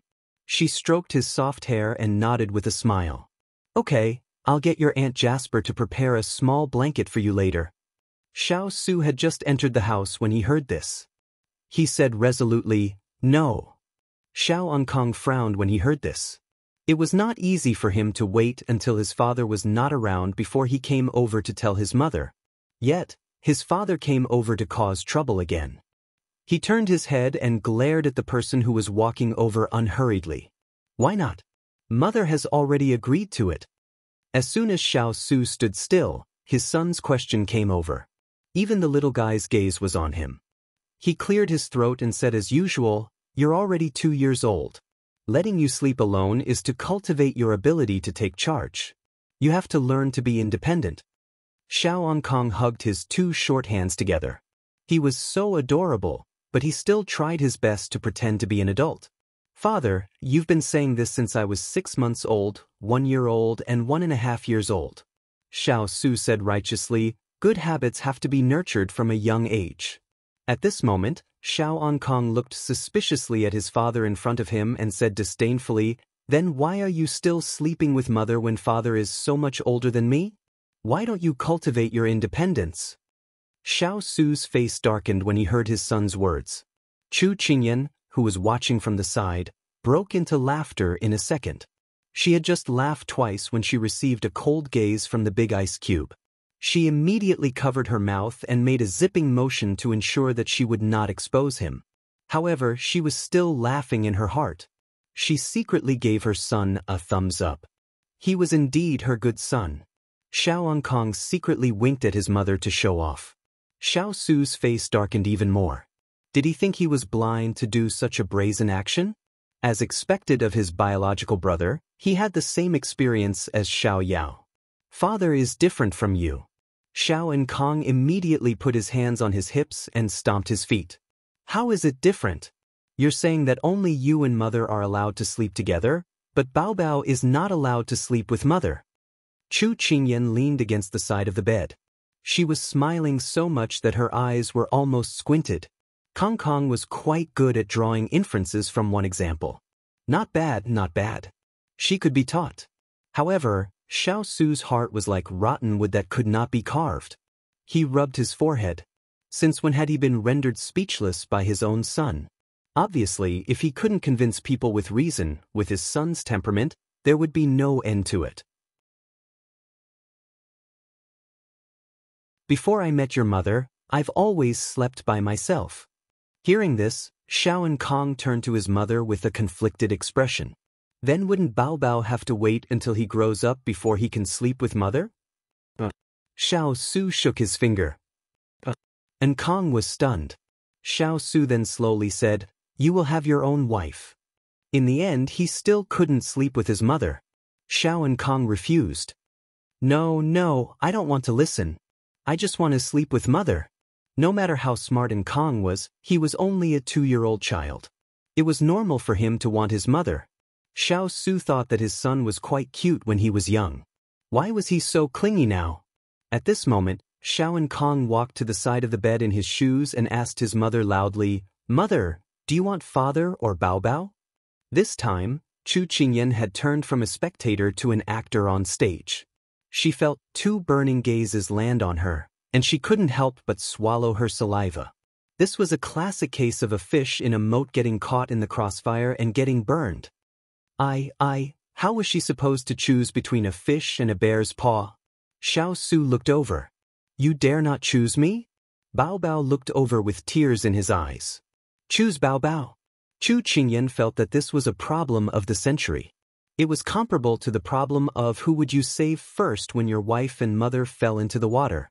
At this time, it was best not to offend anyone. She'd better pretend to have fainted. I can't see clearly. I must be tired. I'll lie down for a while.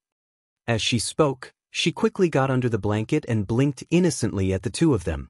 She quickly turned around and faced the two of them with the back of her head. Xiao and Kong was dumbfounded. Father, does mother not want us anymore? Xiao Su held back his laughter, but he still nodded with a straight face. It seems so. Xiao and Kong stared at the cup on the bed in disbelief. He couldn't help but turn to look at his father with a pitiful look in his eyes. Xiao Su was puzzled. Why was his son looking at him with sympathy? At this moment, Xiao and Kong walked in front of him and tugged at his sleeve. Father, mother doesn't want you anymore. How pitiful. Forget it, Bao Bao will sleep with you tonight. Xiao Su couldn't accept the sudden change in attitude. He reminded him, don't forget that not only does your mother not want your father, she also doesn't want you. Xiao and Kong looked at him with disdain.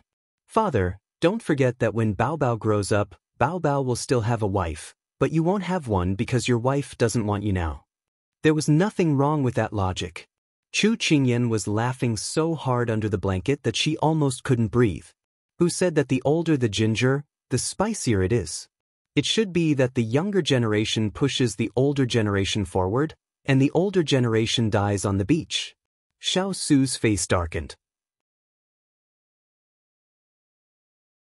It was not glorious to be despised by his son.